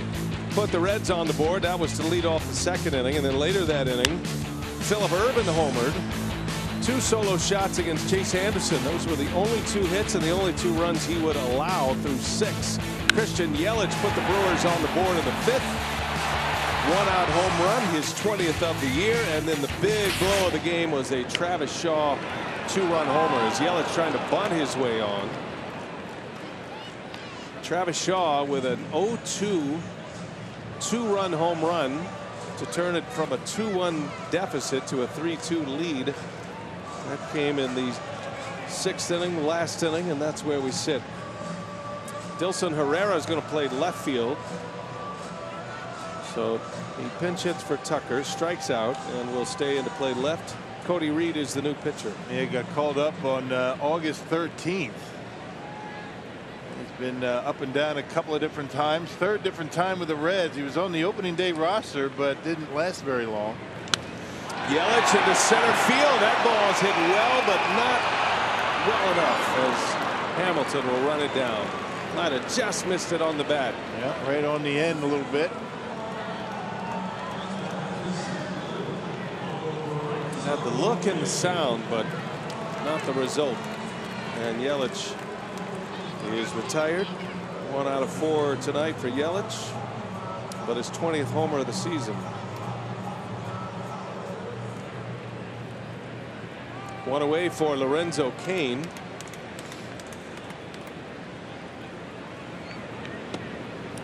Close the book on Homer Bailey. 6 innings, 8 hits, gives up 3 runs. All of them were earned, and all coming on the home run ball. And so his winless streak continues. Bailey's only win coming in May against the Dodgers.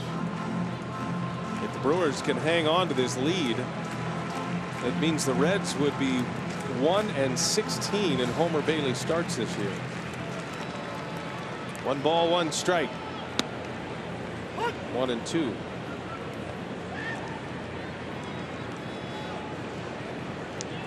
At the plate, presented by Blaze Pizza. Cain's been on twice, has a steal. Hit by a pitch in the first inning, and then he singled to center field in the third.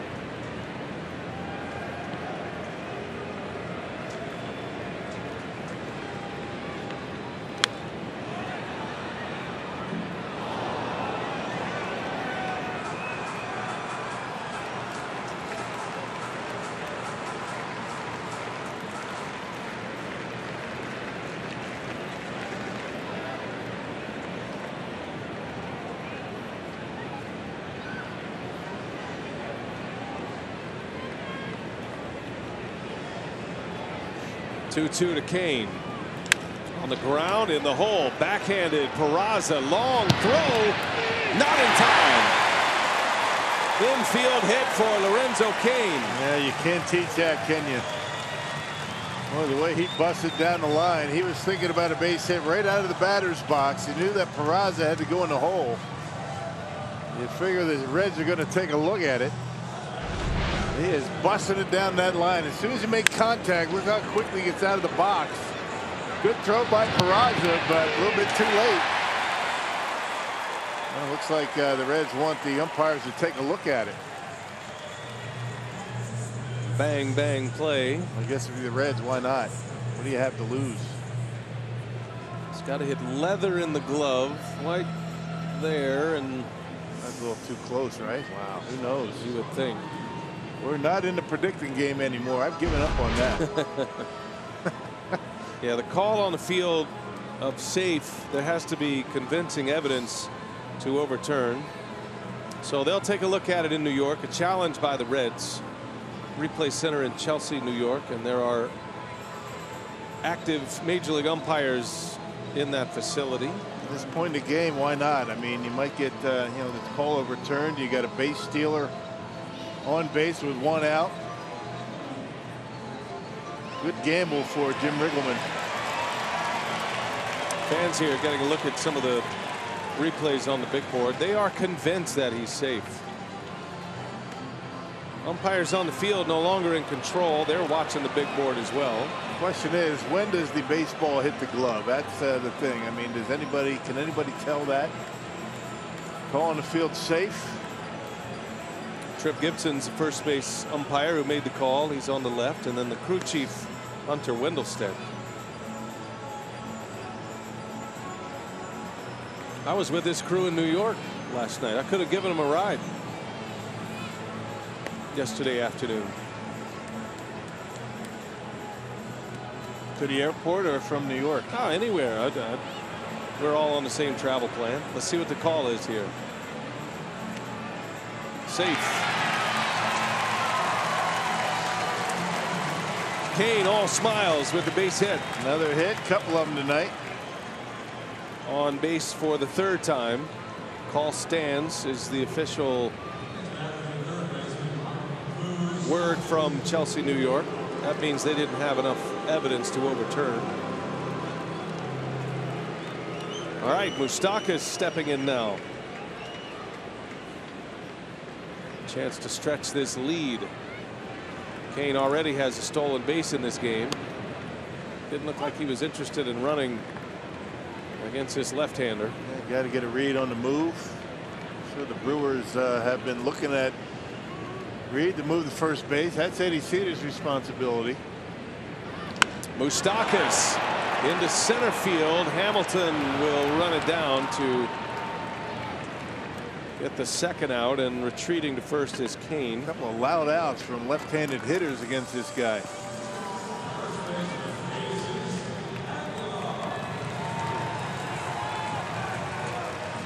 Moustakas retired, and now Aguilar comes up. This is one of the big reasons why you don't see Renzo Kane running in this situation. You got a home run hitter up. You don't want to make an out on the bases with this guy at the plate. He's already in scoring position. Right. Sitting on 29 homers, 89 RBIs. And the way Aguilar uses right field, especially when it gets down in the count, there is a gaping hole between first and second right now. He just used that hole his last time up. Surprised the Reds are giving it to him again. Aguilar had a 2-strike single to right in the 6th to lead off, and then Shaw went deep, the next batter. Big swing by Jesus. 1-2 now. He's got him right where he wants him. 2 strikes.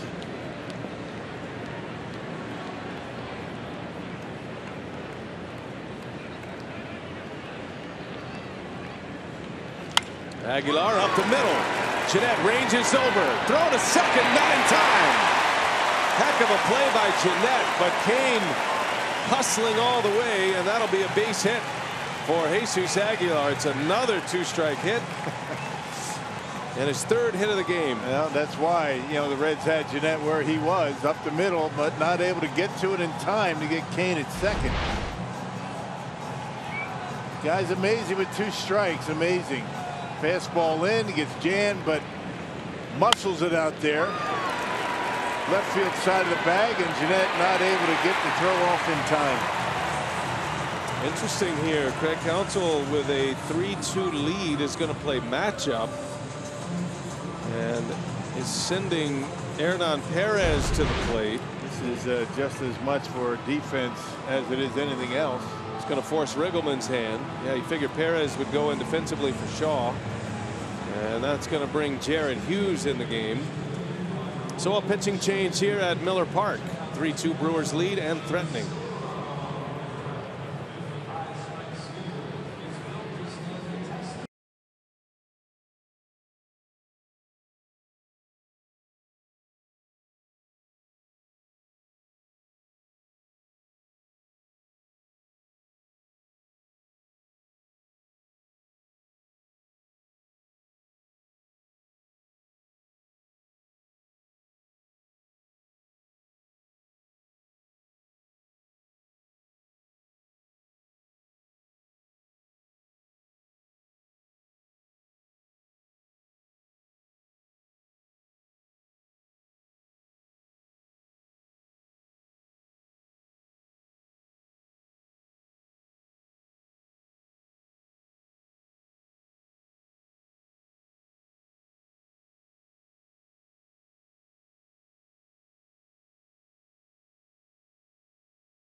Here he has had a great year for Cincinnati. Yeah, look at those numbers. A 130 earned run average. He's got 7 saves, and he's been very good in these spots, stranding inherited runners. He's been able to keep 23 of 31 inherited runners on the bases. Yeah, he's the guy that gets the inherited runners because he gets ground balls. He's in there with 2 outs. 3-2 Brewers, 2 on. Hernan Perez pinch hitting for Shaw. So take us through the move here. Council sends Perez up. They announce Perez for Shaw, and then Riggleman makes a change. He was going to go in for defense anyway at second base with a lead. They're not very good defensively anywhere you put him, but Travis has not done all that well against lefties. A little bit better lately. They're off to a really slow start. So you're taking the defense, and then you make a decision whether you want Shaw versus Reed or Perez versus Hughes. Right, and this is the matchup he prefers. Shaw had the big hit tonight. 2-run home run in the 6th to give the Brewers the lead. 1 ball, 1 strike on Perez. Kane dancing off second base. Perez on the ground to Jeanette, and he'll take it to the bag to win the inning. A 1-run game. Brewers have the lead. We go to the 8th. Reds are coming up.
Sports Wisconsin is brought to you by Miller Lite. Great taste and only 96 calories. And by Toyota. Let's go places. Big swing of the bat by Travis Shaw. 2-run home run on an 0-2 pitch in the 6th inning. Shaw is out. Perez is in. Remains in the game defensively. And the Brewers tighten up their defensive unit with a 1-run lead. Here's Phillip Ervin now, and he lines one to left field. Braun is there. First pitch line out for Ervin. And Josh Hader, who is back out for his 2nd inning, has gotten the Brewers 4 big outs. And now facing the switch hitter Tucker Barnhart.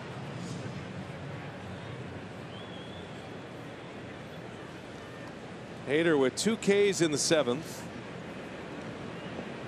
And a first pitch line drive out. Deals strike 1 to Barnhart. Hader's been pounding the strike zone. 15 pitches, 10 of those for strikes.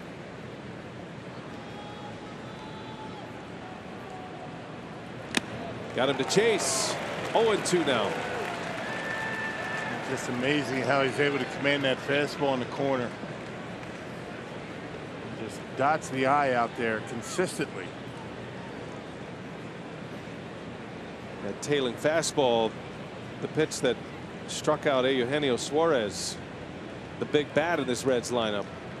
0-2. Barnhart lays off at this time. Even a pitch that is a ball is a pitch placed perfectly for Hader.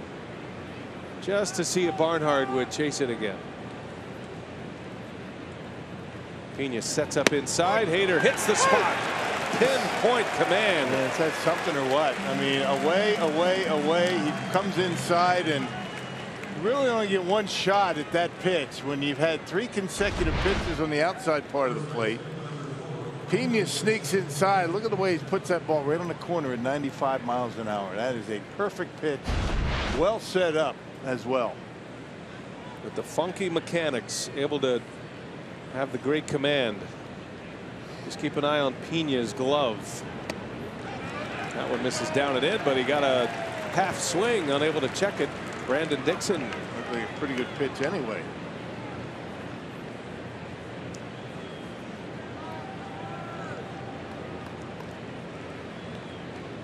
Two outs, 8th inning. The 0-1 up and away.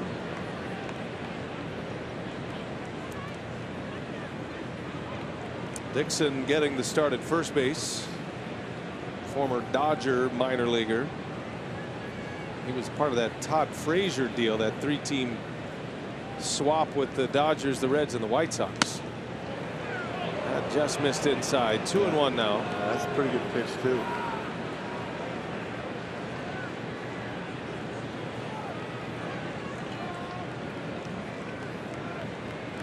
Bullpen is quiet. This is Hader's inning. After a save yesterday in an inning, trying to go 2 tonight. 3-1.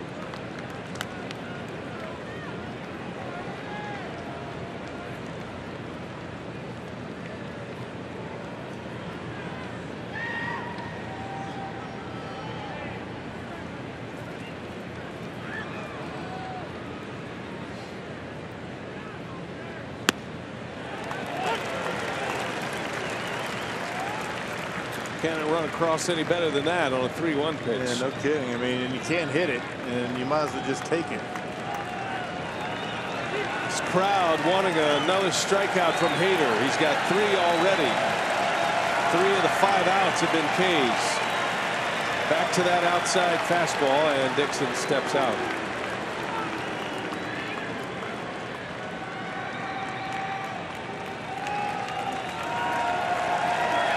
Full count, 2 outs. In the air. Yelich coming in. And he's got it to end the inning. Josh Hader, 6 big outs out of the bullpen in back-to-back games. Bottom of the 8th coming up.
Brewers 3, Reds 2. Bottom of the 8th we go, and I'll tell you what, the Brewer pitching staff so far between Anderson and Hader doing a spectacular job. And they use the big bat from Travis Shaw, our Badger Mutual Insurance play of the game. This home run, a 2-run pop in the 6th, gave Milwaukee their 3-2 lead. Now they're going to try to add to it here, bottom half of the 8th, and get a win here to start out the homestand. We'll be talking with Craig Counsell coming up after the ball game and look at Anderson's gem after those 2 solo home runs allowed the only 2 hits in the game for Chase Anderson, our Freighter and Medical College of Wisconsin postgame report on the way, BA. All right, Craig, thanks. Ryan Braun leads off against Jared Hughes. 3-2 game. The Brewers have out-hit the Reds 10-2. Brewers have stranded 8. And all 3 runs on the home run ball. Yelich had a solo shot. Travis Shaw that 2-run blast.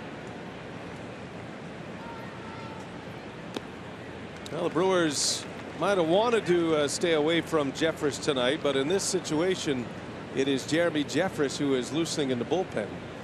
They're doing it just the opposite of what they did yesterday. It was Jeffress 7th and 8th, Hader 9th, and it's going to be Jeremy with an opportunity to get the save tonight. Hader was terrific tonight. 6 up, 6 down, 3 strikeouts. And came back from 3 balls and a strike to get Dixon for that final out of the 8th.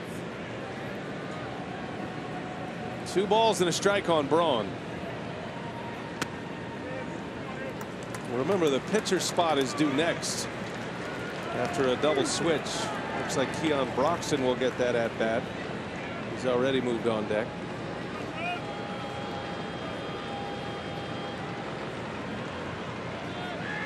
Hughes got the last out of the 7th inning.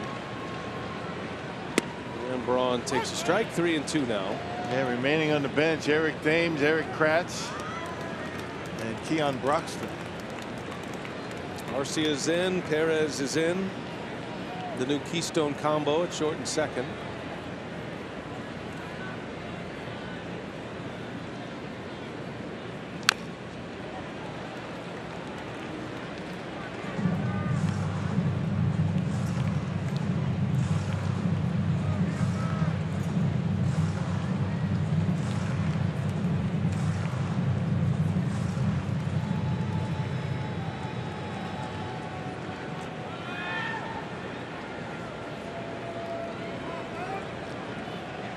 You want an at-bat, stand as close as you can to the manager. 3-2 pitch is down and away. Braun draws the walk. You could tell by that little bat flip he was engaged in that at-bat. He draws the walk to lead the inning off. Yeah, leadoff base runner big. Get that insurance run. Hey, this Sunday the Brewers host the Pirates, and all fans in attendance will take home a collectible Lorenzo Cain bobblehead courtesy of WTMJ Radio. For tickets, go to brewers.com.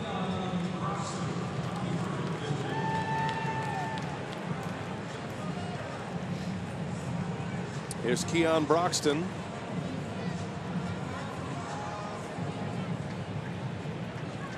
This was the spot in the lineup originally occupied by Jonathan Scope. Became the pitcher spot with a double switch. Now Broxton with a man at first.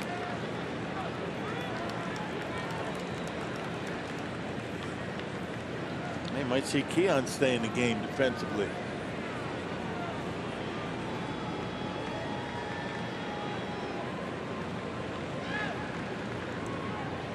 Braun looks like he wants to run. It is something to have the luxury of putting an outfield together of Broxton, Cain, and Yelich. I mean, those are all Gold Glove caliber center fielders that you could have in all 3 spots.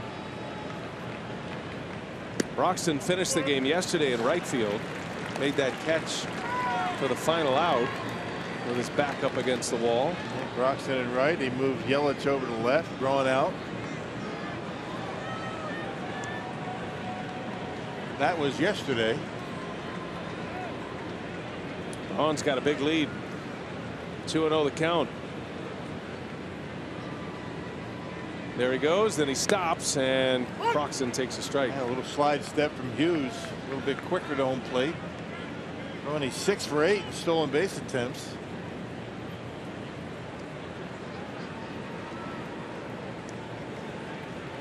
Hughes takes a little while to unravel it. Get a big leg kick, he'll be off. 2-1. Broxton down the right field line. Fair. It's going to go to the wall. Braun off to the races around third. Throws cut off, coming to the plate. Braun is in there. It's a a triple and an RBI for Keon Broxton. 4-2 Milwaukee. Boy, how big is that? Good job by Broxton, huh? Great counsel pushing the right buttons. Eric Thames on the bench. Left-hander, he goes with Broxton. He triples and drives in a run.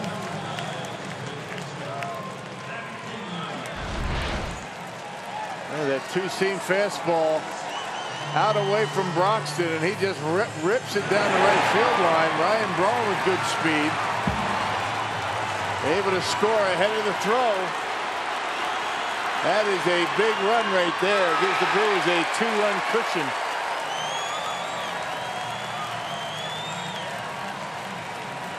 Keon Broxton with an RBI triple. 4-2 Brewers. Now it's Pena. That is the first hit as a pinch hitter for Broxton this year. Had been 0 for 5. A big one tonight. Run producer in the 8th. Second triple of the year for Keon. Get another one now. Infield in for the Reds. Nobody out.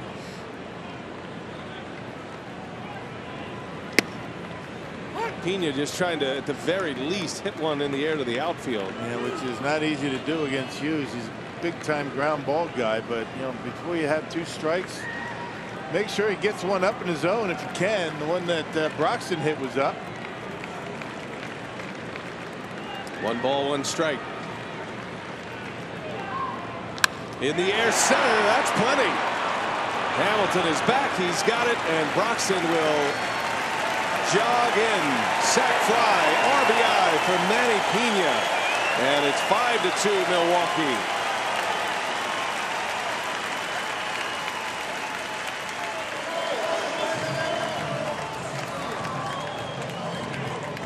Pena's had a nice night at the plate in his return from that shoulder injury. 2 hits, now a sacrifice fly, and that's going to be the end of the line for Jared Hughes. Broxton all smiles after that RBI triple. Pitching change for the Reds. Brewers lead 5-2, and Riggleman back to his bullpen.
Tomorrow, Miller Lite What's on Tap. We're back at it with Junior Guerra against Sal Romano.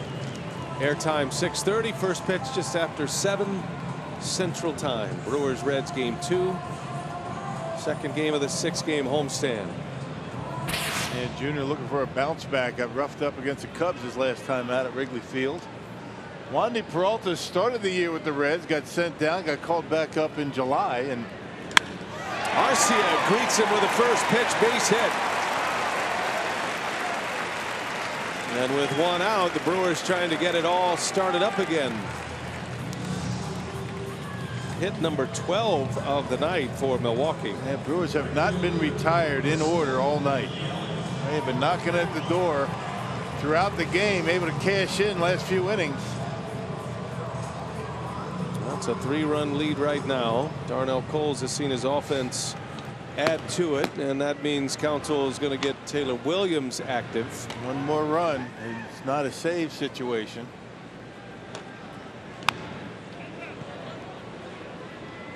Christian Yelich with a runner at first and one away. That home run for Yelich in the 5th.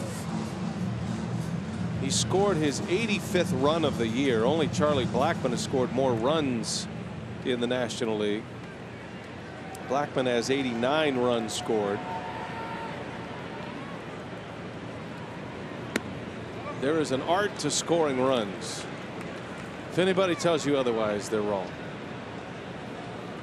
Getting on base is one of them. How you cut the bases, the speed, the ability to steal a base and get yourself in a position. There's a bouncer, glove by Suarez, and a wild throw. Nice catch by Jeanette. That one was headed for right field. Instead, it out at second. Yelich at first now. And 2 men are out for Kane. A good play by Jeanette right there, as you mentioned. He was thinking about a double play, saw the throw a little bit off the mark, and the only thing he was worried about was catching the baseball, keeping his foot on the bag. Forget about the double play, get the out, and that's what he did. 2 outs.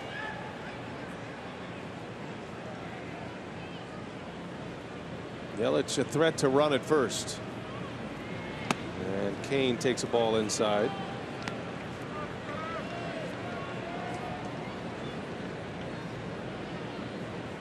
Lorenzo with 2 hits and a hit by pitch tonight. Been on 3 times. Legged out an infield hit in the 7th.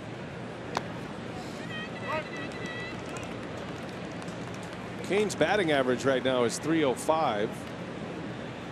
But with runners on this year, he's hitting .331. Yeah. Because he makes good contact. Good numbers with runners in scoring position.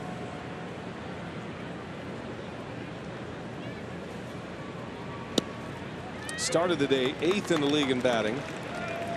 Kane and Yelich both inside the top 10. Yelich 4th.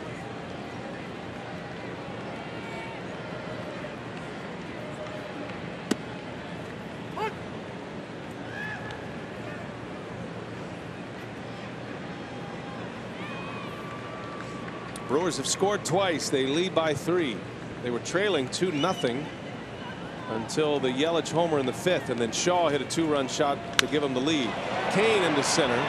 It's going to hang up there for Hamilton. Side retired, but a good inning for the Brewers. Insurance runs, add-on runs. It's a save situation, and Jeremy Jeffress coming in.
Brewers trying to make it a comeback win tonight as they lead at 5-2. Keon Broxton a big triple and an RBI in a pinch hit appearance. He will remain in the game, play right field. That moves Yelich over to left field.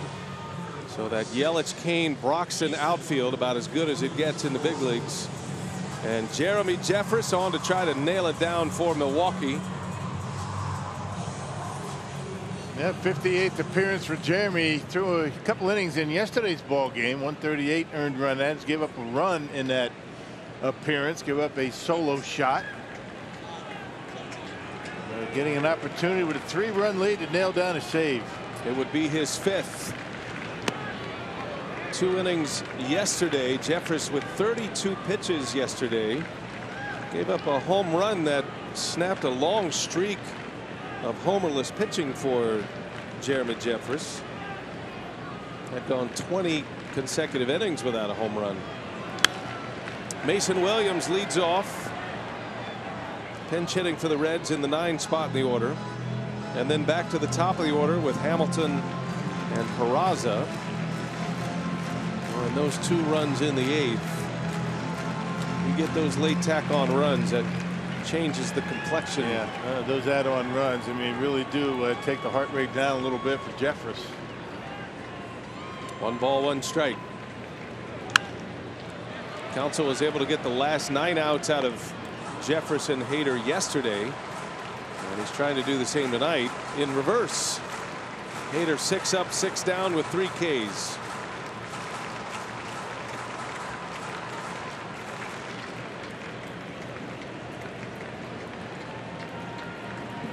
The 2 all-stars, non-closing all-stars in the first half, Hader and Jeffress. That's back up the middle, base hit, hung one. Yep. And he gave up the home run yesterday on a hanging curveball, and Williams able to stay back. Hit the curveball into center field. Well, the bat you're trying to avoid with multiple runners on is Scooter Gennett. And right now he's due up 3rd. First man to reach base for Cincinnati. Yeah, there have been 2 homers. Chase Anderson did not pitch from the stretch tonight in his 6 innings. Hader always pitches from the stretch, but he did not have a base runner to deal with. And Jeffress deals a strike to Hamilton. Both of the Reds' runs came in the 2nd. Solo homers by Suarez and Irvin. Anderson went 6, 2 hits, those 2 homers, no walks, 6 strikeouts. He's in line for the win.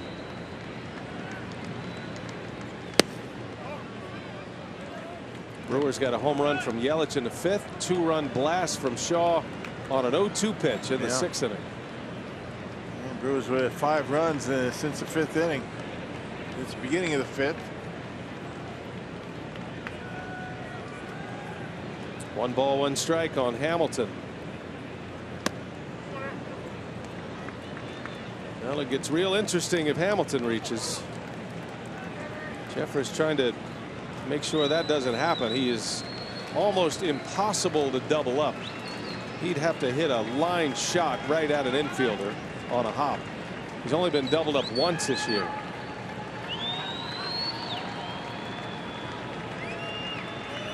Two-one. Awkward swing. Quick change. Got him. 2-2 the count. That's a good pitch and a fastball count. Throwing it at 91 miles an hour.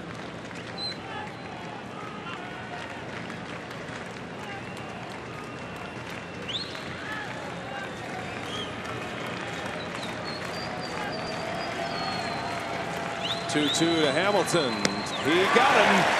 Went right back to it. Hamilton strikes out. Out number 1 for Jeffress. Yeah, a little bit off the plate that time. Why not? With 2 strikes. A very defensive swing by Billy Hamilton, completely fooled and missed it badly.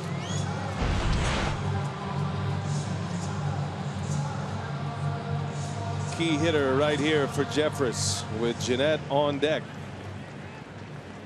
Setting on a 3-run lead.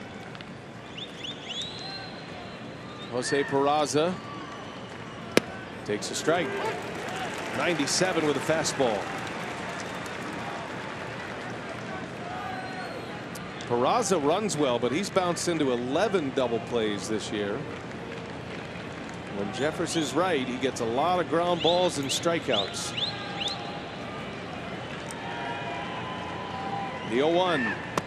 I'm a little surprised that Williams isn't just taking second base. Brewers aren't holding him on. Man, why wouldn't you? Aguilar well off the bag at first. He's protecting that hole over there. Nowhere in sight. He's just walking to second base. Stays put. Peraza takes ball 2.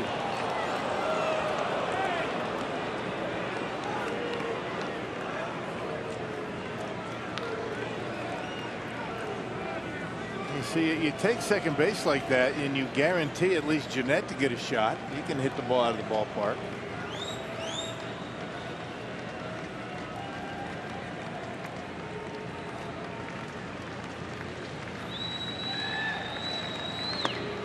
Three and 1 now.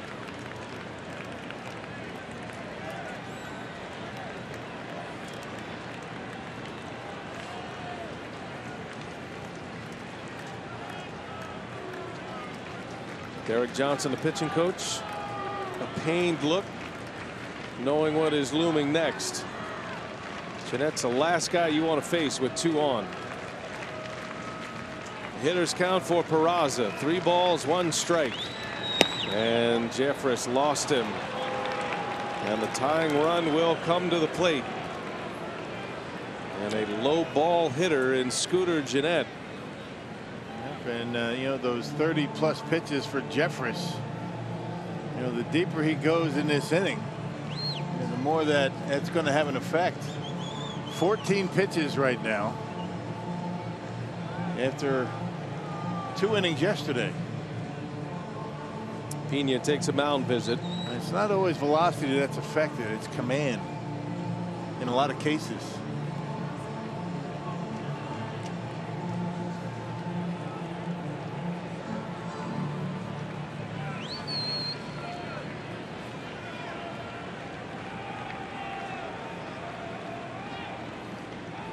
Scooter's grounded into 10 double plays this year.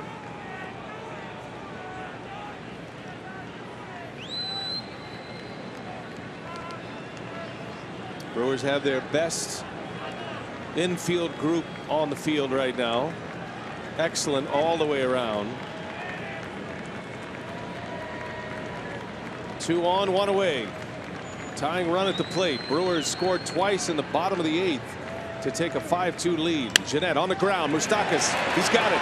Throw to second, out there. Throw to first, and it is in time. A double play to end the game. One heck of a turn by Hernan Perez.